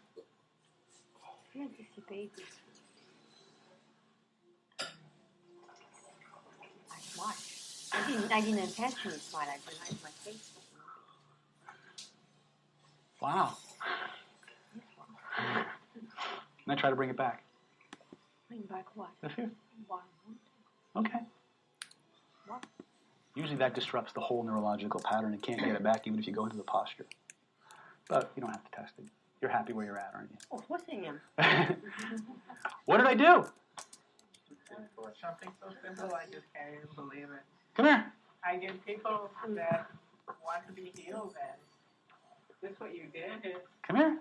unbelievable, really. Thank you, Richard. Richard. Okay. Okay. Well, mine is a little different. All right. That doesn't matter. Okay. Okay. So you got something you don't like? Yeah. Okay. Just bring it up. Okay. Okay. Good. Excellent. You do it good.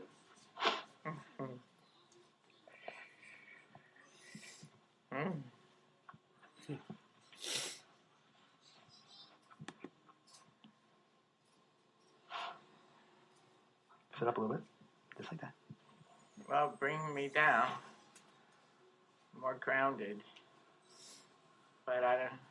If I open my eyes, Open your eyes. it depends what I see, no? But my body feels, whoa. It's a definite change.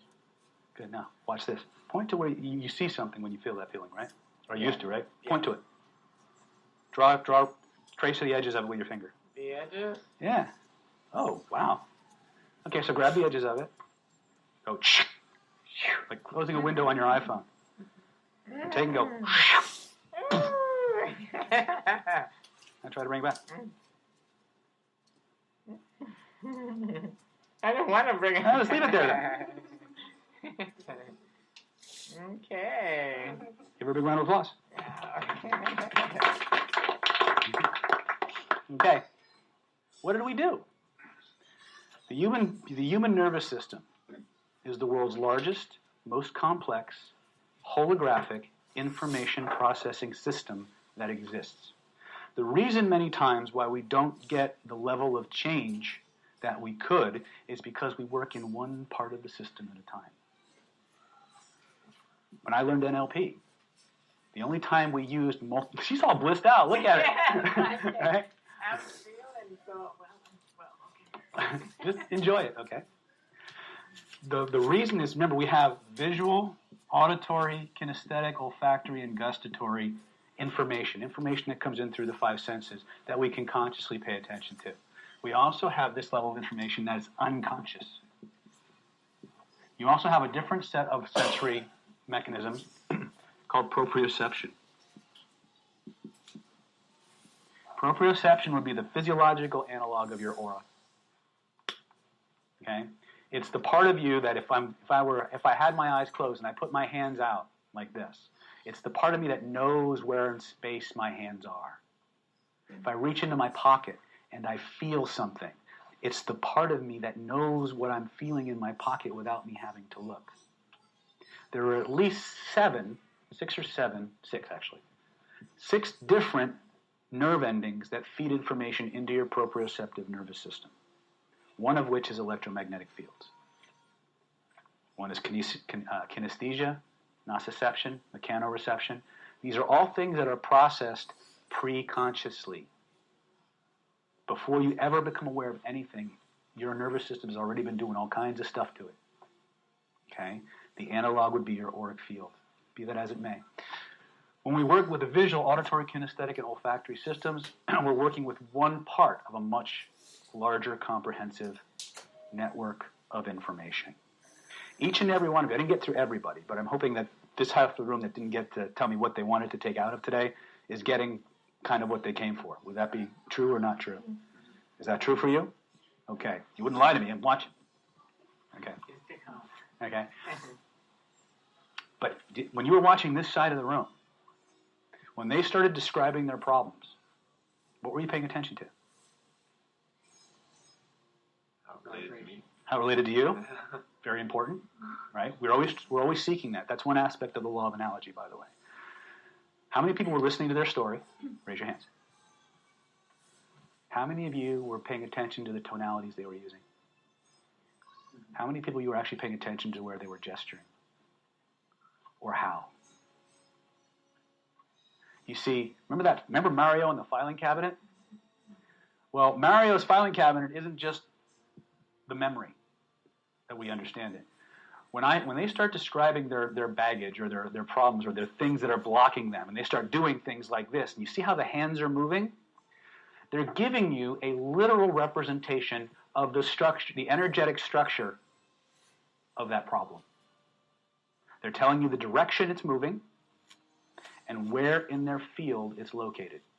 We call that, in the world according to David, we call that the grid.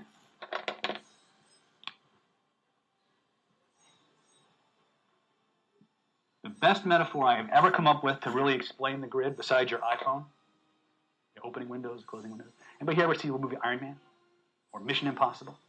Don't you love those virtual reality scenes where they're opening shit, moving it over here, and getting that out of the way and moving it here? Right? Guess where the inspiration for that came from? Your nervous system. Because that is exactly how your nervous system stores, codes, and reaccesses your memories, your beliefs, your energy. When I was working with Cindy, first I changed the physiology, right? Then what did I do? I said, there's a picture you see. Reach out and touch it. Zap! Her hand went right to it. And then what happened? I had her trace the edges, and it was really friggin' big, wasn't it?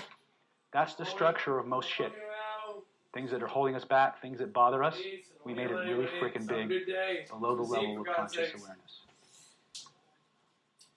Okay? What did I do? I had to reach out and grab the edges of it and went, shh, and I made a sound. Doesn't that sound an awful lot like something that's going shh, closing or shutting or getting smaller? And then what did I do? I moved it behind her. I changed the spatial location where that energy was. And what happened? Gone. Hallelujah. Hallelujah. Right? Yeah. You have two sets of coding systems in your body. You have an archetypal coding system or filing system and an idiosyncratic one. What does that simply mean? You have one that's unique to you. If I look at Jury's computer at home and I look at how her desktop is organized, and what's your name again, sir? John. And if I look at John's desktop, I'm pretty sure they're not going to be organized the same way. But if I look below the surface of their computers, barring the fact that it's a Mac or a PC, most of those components are going to be the same, aren't they? The software will be made of largely the same sets of codes and components. But the way they use them, the way they've chosen to organize things, is different.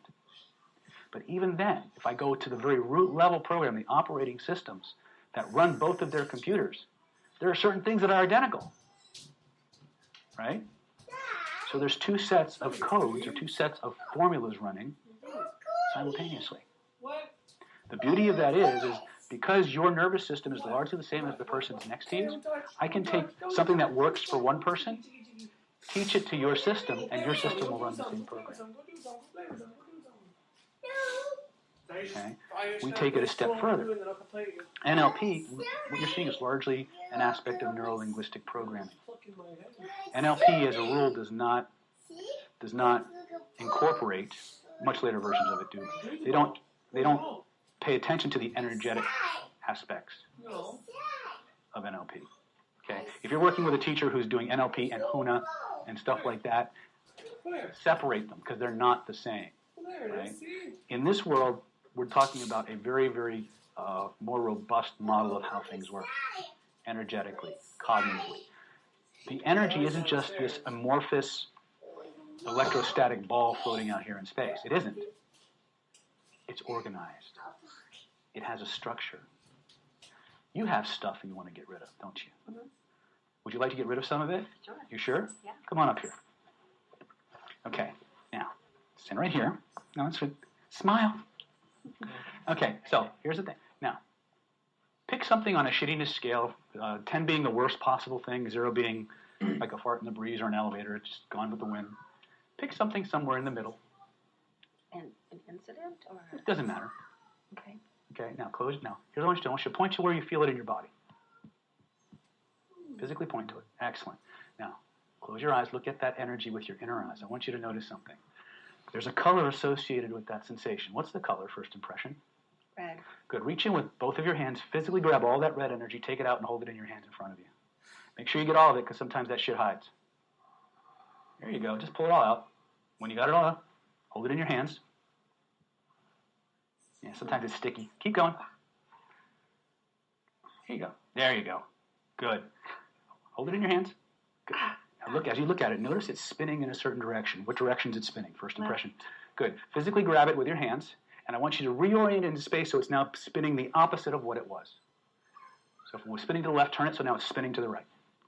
Now double the spin. Double it again. Double the amplitude. Keep doubling it over and over and over again until it takes on a life of its own, until it's impossible for it to go back the way it was. When you know you've got it, slam it back into that spot. Notice the change. Notice it's gone. Let it come up, let it come out. There you go. Good.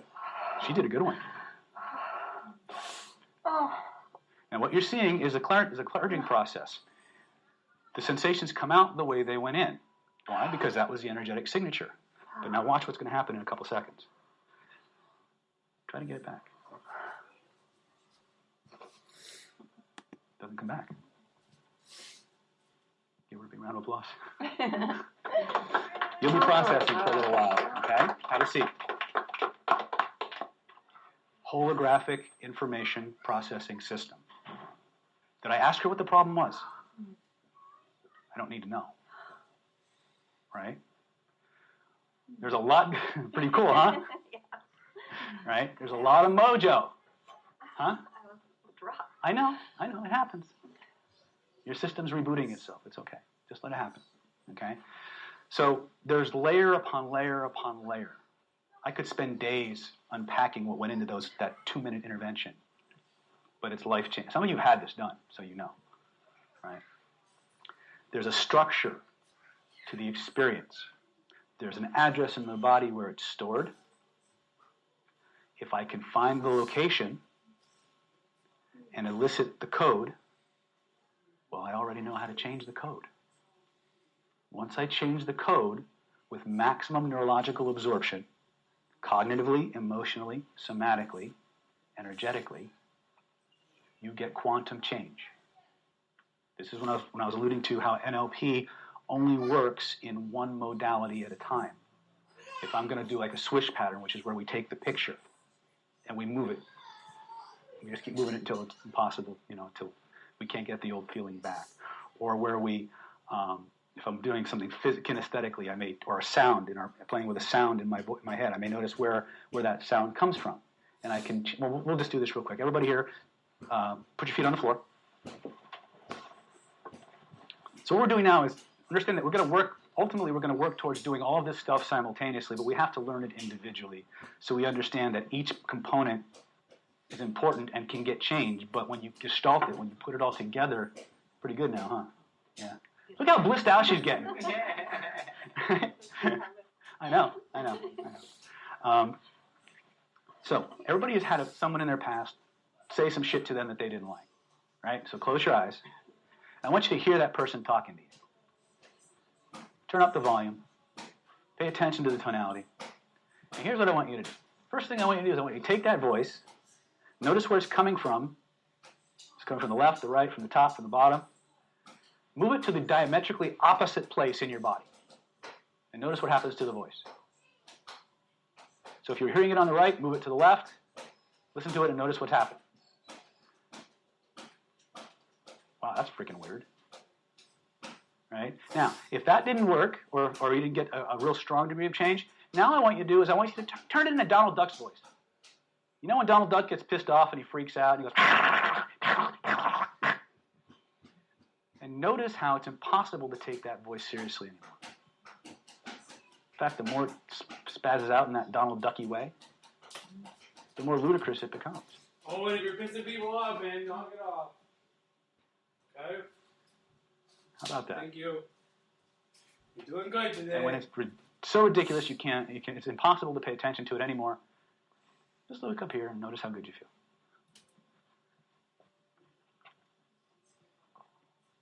Pretty cool, huh? All right. So we just played with one modality, the auditory modality. Every voice that we carry around inside of us was at one time outside of us. Those voices come from the people of authority in our lives that we have identified with. People who, because of their position, the context, and the environment, became very, very important to us, usually before the age of 5. Okay? When we have no critical factor, where the boundaries between self and other don't exist. When I was playing with Holly out on the deck, what I literally did is, when I tried to move Holly, she didn't go anywhere. But once I systematically removed the barriers between Holly and me, there was no David, there was no Holly, there was only Dolly. Right? And when I did, she did. You can feel it before you start. Yeah. Well, you're becoming more sensitized to it, but yeah, you will. It's like, whoa, wait. I was playing with a Tai Chi master many years ago, and I had just started learning how to do this. Apparently in the secret vaults in China, they do this shit really weird. And all of a sudden, I just started exploring his structure, and he's like, oh! Then we took it to a whole new level after that. But the whole point is that these things are not new. They've been around for centuries. But until somebody gives you a bridge, a way to get from the purely theoretical to the practical, it will remain outside of your reach. Okay? One of the guys who did that for me was a guy named George Dillman. Now, most of you don't know who George Dillman is, unless you run in the martial arts fields. Okay? He was the man who brought the art of pressure point combat into the 20th century, an art that was thought to be lost or just a myth, where people touch you and weird things happen, like hearts shut off, or liver shuts down, or things like that. He cracked the code, literally, and he brought that out to the American people back in the late 70s and early 80s. It was what I learned from George that gave me a bridge. Because I've been in martial arts 10 years. I heard all these stories about Kung Fu masters able to walk on eggshells, iron body this, and touch you and you die a year later. Never seen it. I could break boards with the best of them. It wasn't until George came along and taught me the other part. The part that George Dillman, Dillman. And again, you don't need to be a martial artist to do what I'm teaching you. It helps. Because it gives you a level of training the body that most of us will never have. But it was the elements that George gave me that allowed me to make that leap in a small enough practical increment that I could develop other things. And that's my goal here with things like this, is to give you a thin enough slice that you can make the leap to the next level without seeing this huge divide. If I were to tell you, if I had somebody that I could have people punch at me and do this, and they'll punch around me, or have people kick at me and point to the ground and they'll fall with their knees, you would say, horse shit, unless you bet yourself my advanced trainings. Or I actually have people do that. So I tell you, if I were to sit here in front of you and say, I'm going to take control of your body, and there's not, and it's going to be weird. Most of you, until you see me do it with Holly, would say horse shit. Horse shit being a technical term, right? Which is the secret hypnotic influence techniques used on horses. Anyway, so let's start playing with a more fundamental side of energetics. We're going to learn to feel our own energy. That make sense? So everybody, take your hands. If you have rings on, it's probably helpful to take them off at this point. How are we doing on time, by the way? Okay. NLP differs from orthodox hypnosis in that it looks at the structure of subjective human experience rather than the story that we live. So many people who gain weight, especially if it's more than 10 to 20 pounds, usually it's body armor. There's issues in their life that the weight is there to protect them from. It's a way of seeking security or to keep an event or an experience from happening again. Usually it's some kind of inappropriate sexual advances or comments, things like that. As a hypnotist and a regression therapist, what I would do is I would take that person back to that moment and have them reprocess that experience, vent the emotional content, get forgiveness or acceptance of the event, deal with whoever was involved, and move them forward. NLP is going to take them back to where do they store that event. It's like when I was working with Yuval, I had him reach out and touch the picture. Where is it in your body? Then they would go even further and they would do things like, okay, well, is the picture in color or black and white? Is it moving or is it still? Is there any sound with it? Right?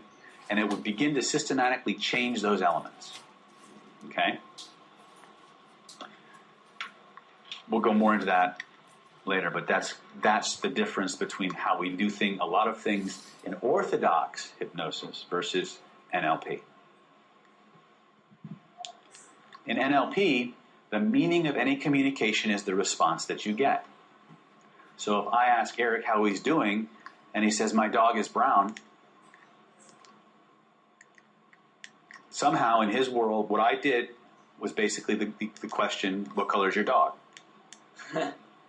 It's a nonsensical example, but that's basically how the principle of NLP works. Regardless of what your intent is, the behavior you elicit in the other person is the meaning of your communication. So, as a neurolinguistic programmer, your job is to become increasingly more flexible in how you communicate. To pay very, very close attention to the dynamics of the person that you're dealing with and their model of how the world works, so that you can communicate to them in a way that they understand you. You have to communicate to them in their language. Make sense? So the onus to change and be flexible is always on you, not the client. Okay? All distinctions human beings are able to make concerning our environment and our behavior can be usefully represented through visual, auditory, kinesthetic, olfactory, and gustatory senses. I call this the building blocks of thought. Okay? When you have a thought, when you have a memory, when you have an experience of any kind, it's always expressed in terms of visual, auditory, kinesthetic, olfactory, or gustatory phenomena. There isn't anything else. Also, what about intuition? Intuition's a feeling. It's kinesthetic, usually. Okay?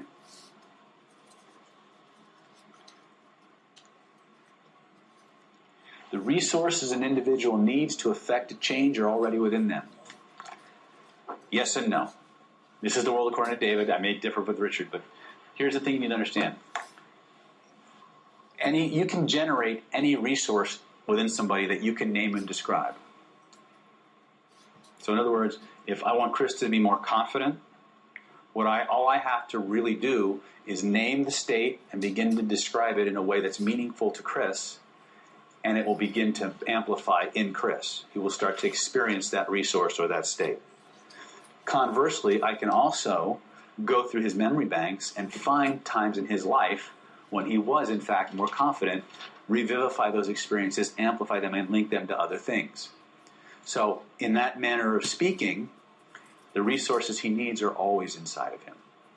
Okay? What I have discovered is that anytime you can tap into a remembered resource, it always tends to have more impact than one you engineer. Okay? The pathways have already been created. It's been rehearsed. You can leverage a lot more amplitude. But imagination still works. And depending on the degree of absorption and critical factor bypass you can get, it can be just as powerful. Okay? Is this useful, by the way? That's the same as psyche. The same process. Very familiar. We had it first. Probably. Okay. The map is not the territory. Okay? If I spread out a map on the floor, then I can see the pathway from here to my house. Did I get to my house? No, right? The map is just a representation. It's just a way of expressing a relationship in our brains with a lot of information removed. It's been deleted, it's been distorted, it's been generalized. The problem that we have is that we tend to associate the description with the experience. We tend to think they're the same thing. So if I say, the marker is red, right? We tend to think of red as being real. This marker is red. It's not actually red. That's the only light frequency that's not being deleted. So that's what we see. But we assume that the red is a characteristic of the object. See how we kind of connect those two? Right? So real world is like NLP, as in like everything is perception. Yeah. Like absolutely even things we call real are perceived. Yes, we live in an interpreted reality. We live in an interpreted world. All we're surrounded by are ones and zeros, and the only thing that makes any of it make sense are the filters we have in place. But because they're the filters that are always preconscious, we assume the things we perceive are exactly the way they are.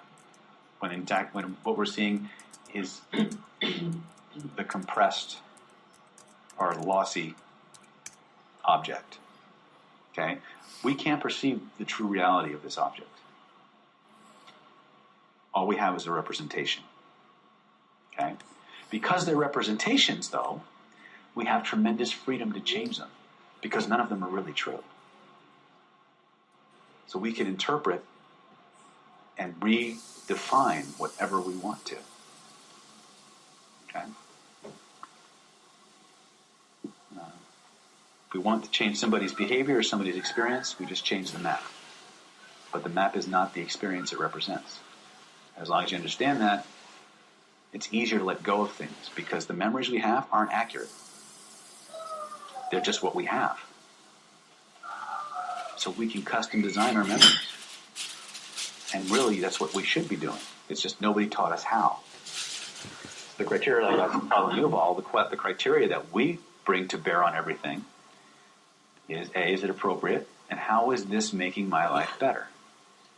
And if the answer is anything other than it's making my life better, change it. Because the only thing that's holding on to it is you. Right? It's like that old story about, I have all these Buddhist stories. Once upon a time, Buddha was sitting under a tree, and this man who was addicted to poppies came up and goes, Master, please cure me. I'm addicted to poppies. And Buddha reaches up and grabs the tree branch. He goes, help, the tree has me. Help, I'm a prisoner of the tree.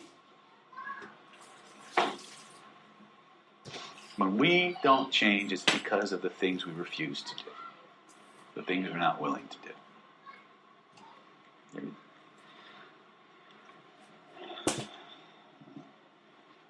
The positive worth of the individual is held constant, while the value and appropriateness of internal or external behavior is questioned. In other words, you're not broken. You're not defective. You're not fucked up. But you might be doing fucked up shit. Right? Remember, identity versus activity.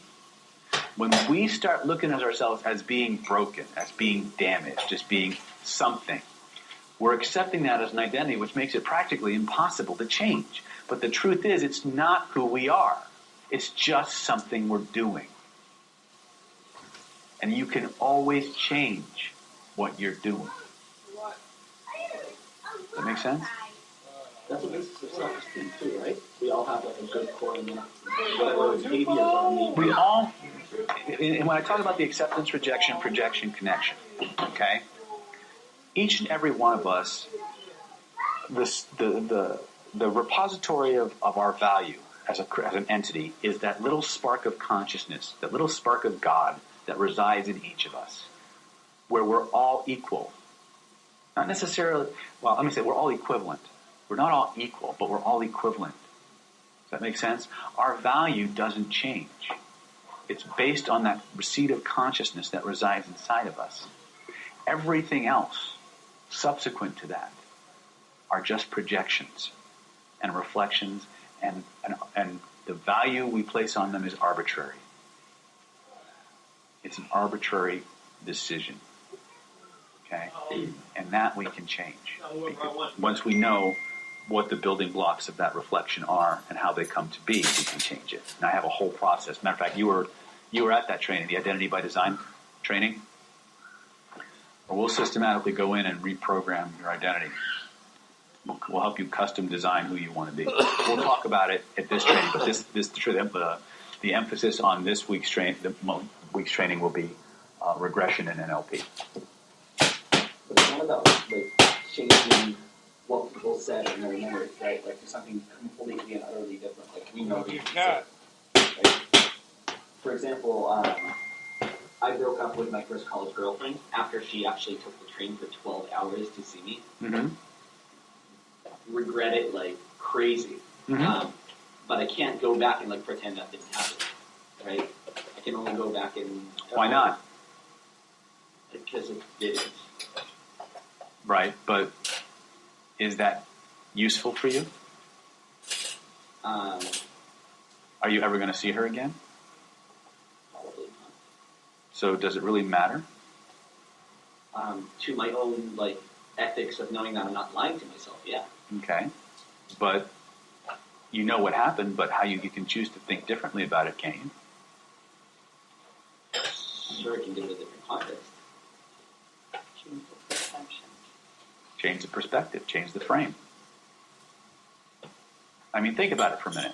She drove 12 hours to train, right? But what would have happened if she hadn't taken those 12 hours and she'd have gone on believing a lie? What do you mean believing? Well, you broke up with her after 12 hours, which means you had decided that you were going to break up with her. What if you drugged that out? What if you had, done? What if she had? What if you didn't break up with her? Yeah.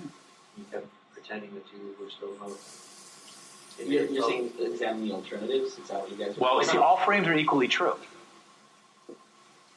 You're hung up on she stayed 12 hours, and then at the end of that, when she arrived, right, that you still broke up with her for her going all that way. Yeah. But the alternative is, yes, that might suck, but it's also better than continuing past that point, which would have been 12 plus whatever more hours.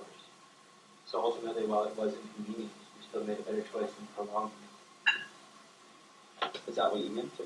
That's pretty close, yeah. You're feeling good. Feeling good about feeling good. Feeling good. How's that? About repairing the situation, making it right overall. That it wasn't working out. Repairing. It's interesting. It's definitely an interesting reframe. Okay. But that's the point, is all frames are equally true, you all. That's the secret. In any given interaction, the person who holds the frame the longest and the strongest wins. That may have been the best that you could have ever done. You could have set her free. You opened her up to finding somebody who's a better fit. And yourself. And she did. And she did. So thank you. All of them are equally true. Which one makes your life better? But keeping that in mind, and taking the hypnosis chair for a second, we also want to go back there and forgive ourselves, right? And experience the emotion, like whatever. Sure, and they're not mutually exclusive. Okay. So I can go back and acknowledge that I broke up with her after 12 hours, experience that. That's just part of the experience that you're focusing on. Okay, well, all the negative emotions that were there, that if I repress them, which in that case I think that I dealt with that. But again, but you're not. But here's the point: is when you're repressing, you're in denial. Right. And you give more energy to it. When you accept what happens and you allow yourself to express the emotions, you gain more information and a better ability to change your perspective. If you deny the emotion, if you deny what happened, then you keep it locked inside of you. And locked in that frame. Mm-hmm. So I can go back there, do whatever regression I need to do. Express the emotions, like forgive myself, her, whatever, whoever's in it. Then go back and say, well, actually, what would have happened if I stayed for 12 hours longer is it would have been even worse. So it's actually a good thing. Yeah. And that's the reframe. Yeah, it's just like when you've got a boo-boo and the Band-Aid has to come off. So you can do one of two things. You can slowly peel it off, or you just go, get it over with. Yeah. Right? Okay. Yeah. Okay. Thank you. Yeah. That's called a metaphor, by the way. What's that? Good job, Chris. See, I told you he got the skills. Yeah. No. Yeah, but he's basically, we're both programmers pretty much, so the way we think is the same. That is a reframe. That's interesting. That's very interesting. Okay. But cool. Okay. So remember something. You're not fucked up. You're just doing fucked up shit. All right? As Richard likes to say it, we're not stupid people, but we do stupid things. Right? He's a little bit more colorful about it than I am, but it's the truth. Nobody taught us nobody taught us the difference between thinking and remembering. And that thinking is a deliberate act. Remembering is a default act. I think it takes a lot more energy to remember. Yeah. Okay. Until thinking about things in certain ways becomes habitual. And then you're just remembering that you can think. Well, no, it just creates a filter that automatically starts to put things in the proper place. Okay. Okay. Anything that we do long enough consciously becomes habit. So it's important that when we install things, we do things we install generalization processes that work for us most of the time. But we should never just default to rote memory or rote. We should always be monitoring. It's like you have a system, but you don't just let the system run. You monitor the system periodically to make sure it's getting you what you want. Right? You don't just set up a website and a funnel and then just let it run for months without checking up on it. Right. You may not do much, but every now and then you check in, just make sure all the numbers are matching up and the links are working and things like that. It's just maintenance, right? But it's still a cognitive, conscious, volitional thing that you're doing. Okay? There is a positive intention motivating every behavior and the context in which every behavior has value. Again, no such thing as a bad behavior. Is the behavior or the experience getting you what you want? Is it appropriate to the situation? If the answer is no, change it. Legitimate. And there's times when it's not. Right? That's all we're saying. So when we start saying, I'm in a bad mood, how do you know? Is it appropriate to the situation? Well, yeah, a guy just cut me off. Okay. Is there a better way to deal with it? Yeah, get a machine gun. No, sorry, not. But the whole idea is we got to stop thinking about things as being good or bad. The moment we remove that distinction, that set of filters from our experience, we get more freedom. We become much more... Our life just gets a lot less stressful, and life just gets easier. I don't know how to really put it into words as specifically as I'd like to, but the minute we stop putting things, it's either black or it's white, I don't know, makes more ability. Free yourself up by avoiding extremities. You can. Remember, there's a lot of people, life is either black or it's white. You know, you're either a good guy or an asshole. Cops like to think that way all the time.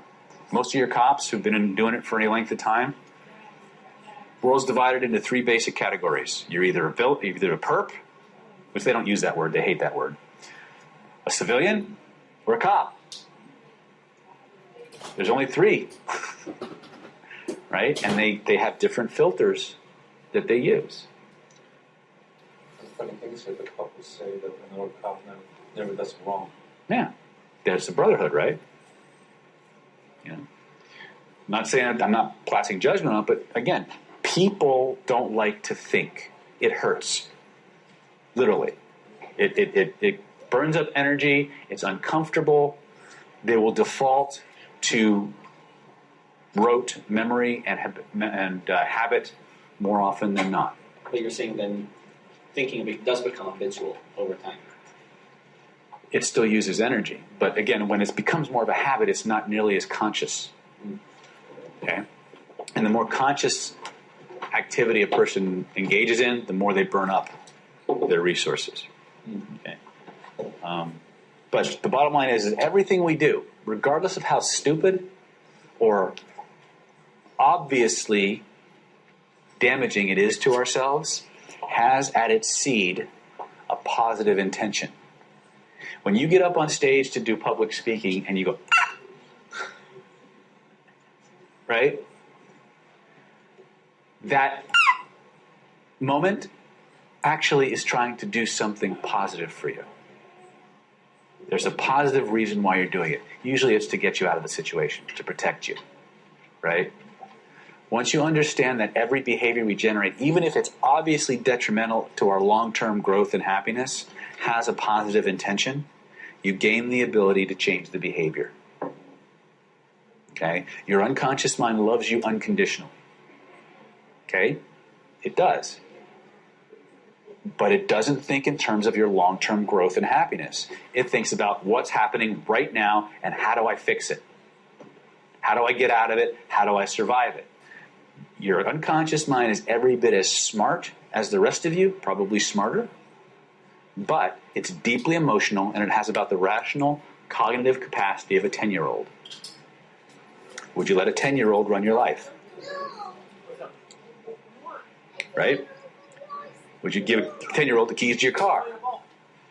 Right? No. So we need to educate it. We need to guide it. We need to inform it about what's appropriate, what's not, based on its language, on how it sees the world. Okay? When theoretically, once you've vented the emotion, you've created an even playing field. Hey, Jacob. So when you give the unconscious mind a better way of doing something, after you've explained to it how what it's doing is hurting you, the unconscious mind is much more likely to change. Because its job is basically, to keep you happy and healthy and to keep you safe. And if it has to choose between the two, it will choose safety over happiness. Okay? Because that's the prime directive of the unconscious mind, to protect you, to keep you alive and move your genes forward. So you mentioned giving the keys to a 10-year-old to your car, but a lot of the driving that we do is unconscious. Yeah, it's habit. And so are you implying that's problematic? What I'm saying is just letting your unconscious mind go wherever it wants, highly problematic. Okay? Letting your response, let's put it this way, you're driving, somebody cuts you off, what's your emotional response? Okay, crash into them or something. Yeah. Road rage, right? Yeah. That's letting the 10-year-old drive the car. Like the safety of the driving, even though I'm listening to music. Well, we're talking about decision making, not necessarily behaviors. Oh, well, we're talking about activities. I'm talking about how it makes decisions, how it decides to do things. Okay? Would you let a 10-year-old tell you how to run your life? Okay, so the tell you is the powerful part there. Yeah. Well, it's not just going to tell you, it's going to do it. So I'm telling my subconscious mind, you're a safe driver. You got to pay attention. Is that well, that's an identity statement. Can you just clarify the driving thing real quick? Maybe we should use a better metaphor. Anybody got a better metaphor for you all?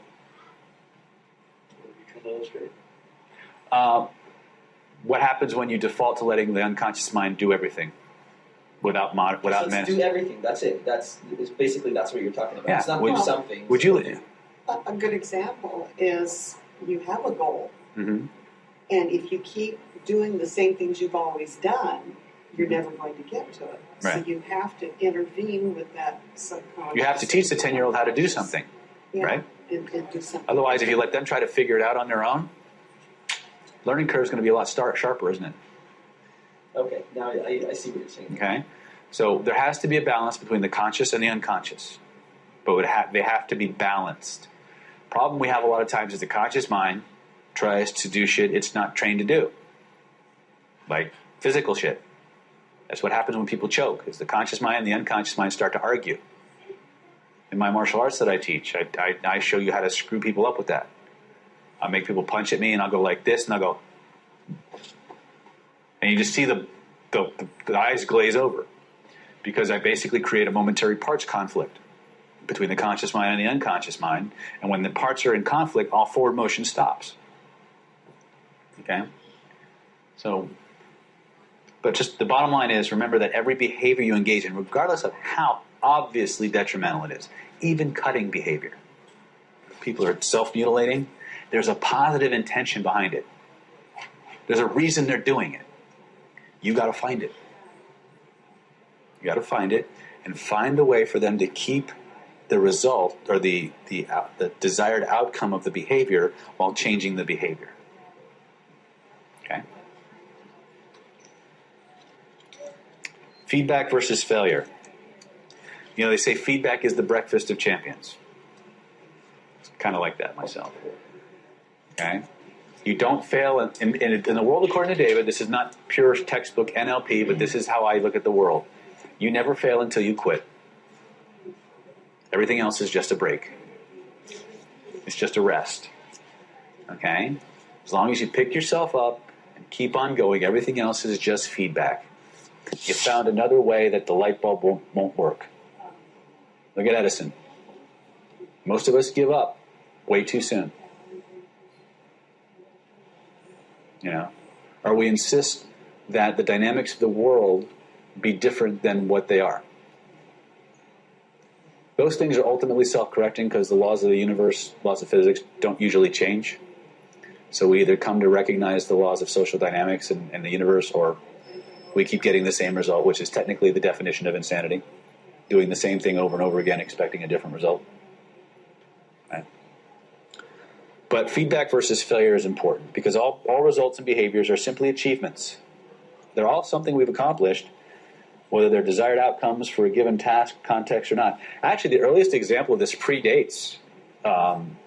Anybody remember Dr. Seuss? Remember the cat in the hat?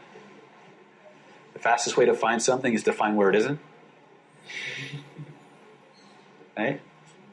I don't know that that's exactly true, but it's the same concept. There is no failure, only feedback. Right? By the way, you wrote that on the board, and unless I missed it, you never addressed it. Oh, really? Maybe he just did it while we were sitting there. Is that the stuff that you were talking about with like the forgetting? I don't remember. You know, I can never tell with David if he's fucking with me or if he's actually serious because he always has a smirk on his face. About forgetting? I don't recall that. Fractionation. Fractionation is your friend in everything. The principle of fractionation from a hypnotic perspective. If I put you in trance and then I bring you somewhat out of it and then I put you back in, when you go back into trance, you will go deeper into it than you were before. And that will continue to happen. The more I fractionate you, the deeper you go.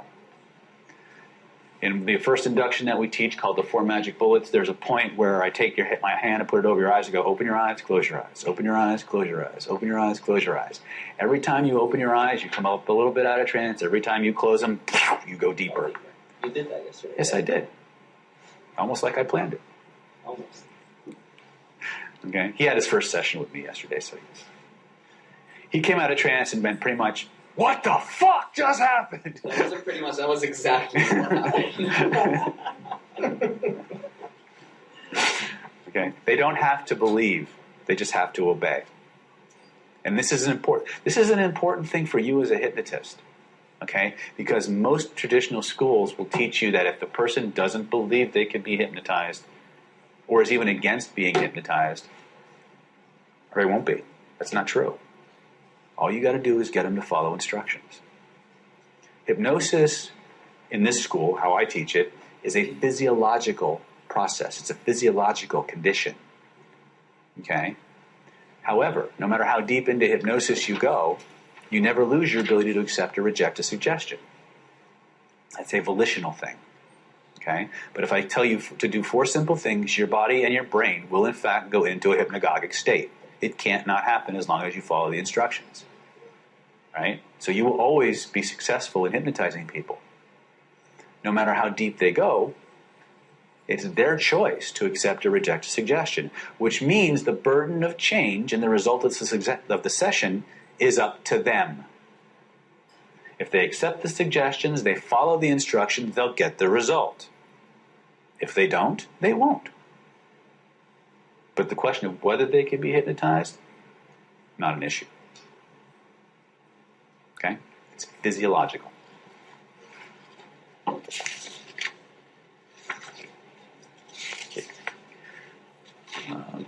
Questions on any of this?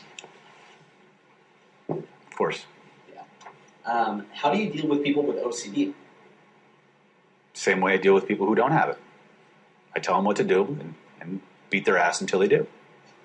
So the reason that I ask is that a lot of times, obsessive compulsive disorder, rituals are strategies for achieving a particular feeling or whatever. Yeah. Right? So do you replace, if the strategy is not good, like say people that wash their hands 100 times a day, okay, probably bad, right?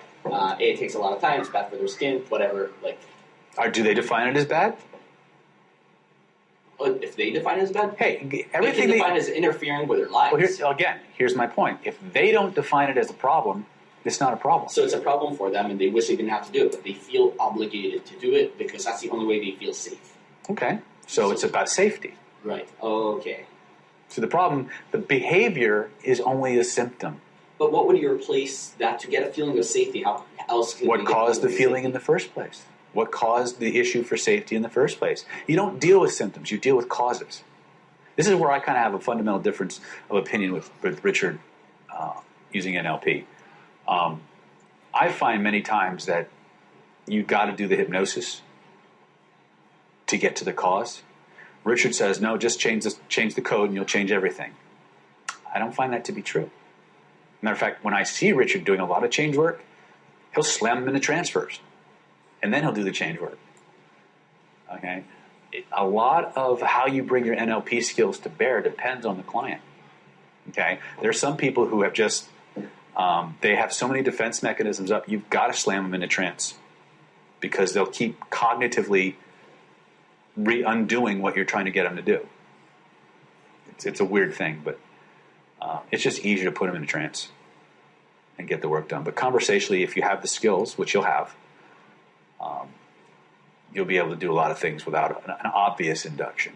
But what if they can't remember for an induction? You got to remember some sort of event. What if they have no memory of why they feel unsafe? Or people unconscious always knows. Here's the thing: there's only 2 entities in the universe that know everything there is to know about you: God and your unconscious mind. Sometimes God doesn't take my calls, but your unconscious mind is always home. Okay. Although I'm pretty tight with the big G, so. But that's just the way it works. Your unconscious mind always knows. Always. So you don't see people not being able to express a memory of why they feel the way they feel? That doesn't mean it isn't there. But you're asking, yesterday in regression, you asked me to remember something, and I happen to remember a particular event. Well, what do you do with people who can't express that with words? They don't remember a particular event. Then you focus on what they can remember or what they feel. Many times when you're dealing with traumas, you'll have people say, well, I don't remember anything. It's just black. Okay, focus on the blackness. In a moment, not yet, but in just a moment, I'm going to count from 1 to 5. As I count from 1 to 5, the blackness is going to be increasing. It's going to grow stronger and stronger and stronger. By the time I reach number 5, you'll fly back to the very first scene, situation, or event that has everything to do with this blackness. There you go. And they actually start describing stuff? Hell yeah. They see stuff that they just couldn't access before. Okay. No. Because the blackness is there for a reason. Right? Which means if it's there for a reason, it's connected to something. And if you keep amplifying that, you'll activate the pathway to the initial sensitizing event, the reason it's there. Okay? Had it happen several times. what if they don't remember that there's a particular event where they see blackness? They just don't have a recollection of why they need to feel safe. Then I focus on where they have the feeling in the body. So And I amplify the feeling and I follow it back. I'll get there. Okay. And again, if they're not, sometimes people aren't ready to deal. There are times when they're just not ready. You know, so you have to kind of use that. But most of the time, that just won't be that won't be the case. Most of the time, people come to you for something inane, something relatively minor, and the next thing you know, you're dealing with the life-altering trauma somewhere. That's mostly the way it works. At least for my life, I don't get weight loss clients.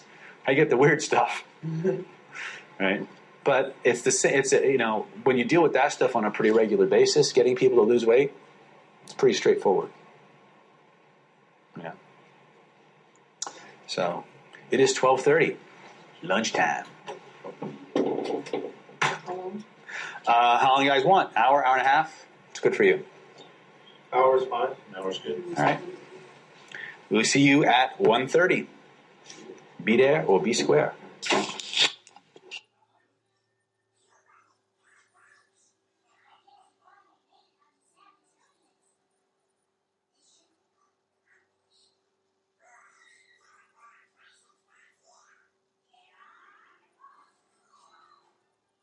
Tonight, are we not running, Rick? No one's in here. Oh, okay. All right. Are we gonna again? Just creep the aisles forward. I'm not bashful. I am a little reserved. Right. So we just got two of the biggest things out of the way, and dispelled two myths right away. A, we've gotten you over the fear of actually making a fool of yourself. Right. And I can in fact get you to do something you don't want to do. Ooh. Are we gonna have to do this again? No, everybody had that. All right. Great. A couple other things. There's a couple other bookkeeping and administrative things before we get too much into today's topics. A, this means I know the answer. This means I don't. This means, oh shit, I hope he doesn't ask me that. Okay? This means yes. This means no. There will be a test. Okay? We talk about, as we're waiting for people to filter in, I started asking some of the attendees, what do you want to learn? What do you want to take home? Because when we talk about transformation, we might as well just say self-improvement, right? But it's too big. It's too big a topic. We got to know what we want. So as I'm talking about these things, the processes that I'm going to be sharing with you are proven in multiple theaters of application. We have people utilizing these things all over the world. You don't have to believe any of it. Okay? You just have to not act it. You just have to actively not fight it. There are three components that we need to make these things work that we're going to share with you tonight. A, you got to be playful. You got to have fun with this. The power to change your mind and body and nervous system is in playfulness. The more serious you become, the more resources you lose access to. Okay? So when in doubt, get crazy, get playful, get nuts, right? Get like a little kid. How many people here have ever been a little kid? Raise your hands. Every now and then I get some motherfucker in the back going, not me, motherfucker. I was born from a test tube. I was born fully formed, and I grew up on computational models. Well, get the fuck out, right? I can always tell who's going to change and who's not. Because I tell you, I recommend you do something. I instruct you to do something. I say stand up, and you go. I tell you to spin something in a circle, and you go. Or you take notes, right?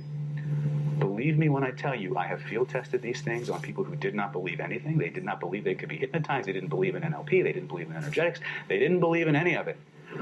But they fully engaged in the process. And they got change. Because the stuff I do and the way it works, if the success of the protocols I'm going to share with you tonight required the subject to actually believe in it, I'd have an 80% failure rate instead of a 90+ success rate. Okay? You don't got to believe it. You just have to be playful, like when you were a little kid playing pretend in the backyard. Okay? You have to be absorbed. We'll discuss what I mean by playful and absorption and all these other things in a moment. And you have to be focused. If you can do those three things, Ladies and gentlemen, you can make any change you want. Okay? Take it to the bank, right? The other thing I want to recommend is there's another aspect that I want you to start to develop, and whether you're a practicing hypnotherapist or a neurolinguistic programmer or somebody who's just here to get stuff handled, be relentless. Okay? In NLP, you're going to hear me bag on NLP. You're going to hear me bag on hypnotherapy. You're going to hear me bag on just about every discipline I study and use. I'm an equal opportunity hater. Okay? Every training, every discipline has strong points. Every discipline has drawbacks. Okay? So, real quick, some of the people who came in late, raise your hands if you came in late. I want to single you out and laugh at you. No. What do you want to learn today? What brought you out? It was actually a really great story. So I was talking to a colleague of mine, and he was telling me about NLP and what he was doing, and I'm multitasking as I'm talking on the phone to him and doing all these other things and not really paying attention. Mm-hmm. And then all of a sudden they get an email saying there's an NLP seminar going on, and I said, okay, well, this is the universe telling me this is where I need to be. So that's why I'm here. Nobody's here randomly. All right. So you just hear are you the one that came from Glendale? Yes. Okay. I tried to find your phone number, or I was going to text you back, but apparently you blocked the number or something. I don't know. I blocked it? I don't know. For some reason I couldn't find it, but I did get it. How about you? What do you want to take home? I want to learn about NLP. I haven't had any experience with it. So how many people here have some experience with NLP? Okay. How many are lying? There's always somebody lying, right? How many people here have some experience with hypnotism? How many are certified? How many are certifiable? Okay. The good news is, well, I have some bad news first. You're going to learn hypnosis and NLP, and I have some better news. You're going to learn hypnosis and NLP filtered through the uniquely distorted worldview of David Snyder. Okay, which means you don't have to believe in it. You just got to do it. Right? So, to answer my question again, with as much enthusiasm and excitement as you can pretend to have, how many people here have ever been little children? Oh, yeah, all right. All right, we're getting somewhere now. How many people here, were you ever a little child? Oh, cool. How about you? Yeah. All right. When you were a little child, were you a tomboy or a tomgirl? A girl? Well, you know what I mean when I say tomboy or tomgirl, right? A tomboy is the girl who does all the boy stuff, likes to do all the boy stuff, and then a tomgirl is just girly girl. Yeah, just girly girl. Okay. I All right. How many tomboys we got in the room? You guys can raise your hands too. It's all right. All right. How many girly girls we have? Guys, be careful raising your hands. This is California. We're liberal, but not that liberal. All right. So when you were out there and you played pretend, yes? Yes. What did you like to play pretend at when you were a little kid? I don't remember. I played sports a lot. Played sports a lot? Did you ever play, like when you were like 5, did you ever play soldier or cowboys and Indians or ninja or something like that? I played cards and I played soccer and swimming and karate. You played karate? Well, I did karate. Okay, because I have a 9th degree black belt in Okinawan karate, so I was just thought I'd throw that out there. You missed part of the pedigree. I'll throw these things out there that I'm certified in. I've got more degrees behind my name in terms of certifications than McDonald's sells hamburgers. So when I actually tell people all the things I'm certified in and that I've done, it either sounds like I'm bragging or trying to compensate for something, if you know what I mean. So I usually just throw things out as we need them. Did you play pretend when you were a little girl? Me? Oh, It's okay. You can both answer, but go ahead. her first. I did. Uh-huh. And were you a tomboy or a girly girl? You know what? I don't know. I did a little everything. You did a little everything? Yeah. Cool. So what was your favorite thing to pretend at? Oh, I played school. School? You were the teacher? My brothers and sisters. You drove your brothers? So did you teach your brothers and sisters that drove them nuts, or did you actually teach your stuffed animals and stuff like that? No, I forced my brothers. You forced your brother? Can I get up now? No. All right. So sometimes, how many people here played soldier as a kid? Or cop or superhero? I'm a superhero. I'm a nerd. I'm a total geek, right? So like maybe you're in the backyard, right? And maybe you're playing cowboys and Indians, maybe you're playing cops and robbers, maybe you're playing soldier. If you're a girly girl, maybe you're playing, princess or teacups or whatever. You have your little stuffed animals and you're pouring tea. Would you like some more tea, Buffy? Right? And you're having conversations back and forth with those pretend characters or those stuffed animals. Or maybe you're in the backyard, you pick up a stick or a toy gun, and maybe for the first 5 minutes, it's just a stick or a toy gun. And then 6.5 minutes later, it's a real M60. You're really Rambo. There's really bad guys hiding behind the trees. Right? You knew the stuffed animals that you're serving tea to are just stuffed animals for the first 5 minutes. And then 6.5 minutes later, they're asking for more sugar, another crumpet, and you're having conversations about the Queen of England or whatever's going on. True, not true? Mm-hmm. Okay, we have meds for you. I have a question for you. It's a very simple one. Were you asleep when that was happening? Were you really focused on what you were doing? Were you having a ball? Yeah. Congratulations. If you can do that, you can make any change you want tonight. Don't believe me, just follow instructions, and you can have the change. Is that okay? How many people here have ever gone to see a movie? Right? The reason I bring this up is because invariably we have two diseases that rear their ugly head in the room. One is called smart person syndrome, and the other is called hypnotist disease. Now, they have very similar characteristics, but hypnotist disease is specific to people who have been trained in hypnosis. Okay? Smart person syndrome tends to rear its ugly head where you're being guided through a process or trying to engage in a process. And in lieu of being fully absorbed and focused in what you're doing, there's a little part of you that's kind of hanging out, evaluating how it's working, if it's working. Sound familiar? Right? Remember that absorption, and this is where it goes back to that little movie metaphor that I'm teaching you about. How many people here ever saw a movie again? Raise your hands. All right. Maybe you walk into the movie theater, right? Got your popcorn in one hand, best guy or girl in the other. You're walking down the aisle wondering which one's going to be more fun. Right?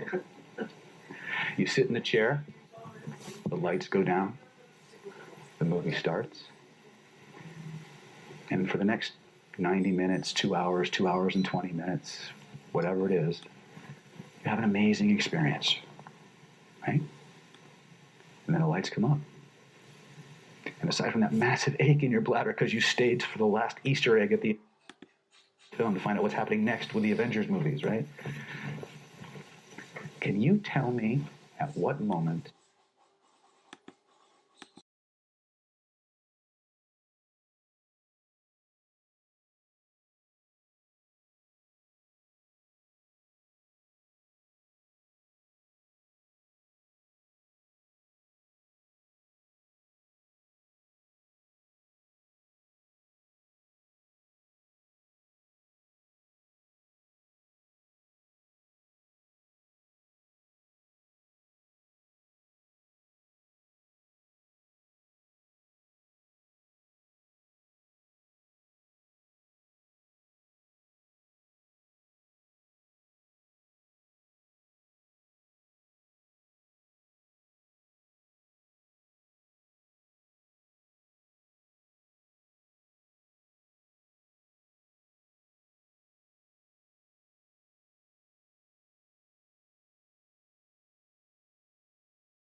rebalance the energy, and it goes away.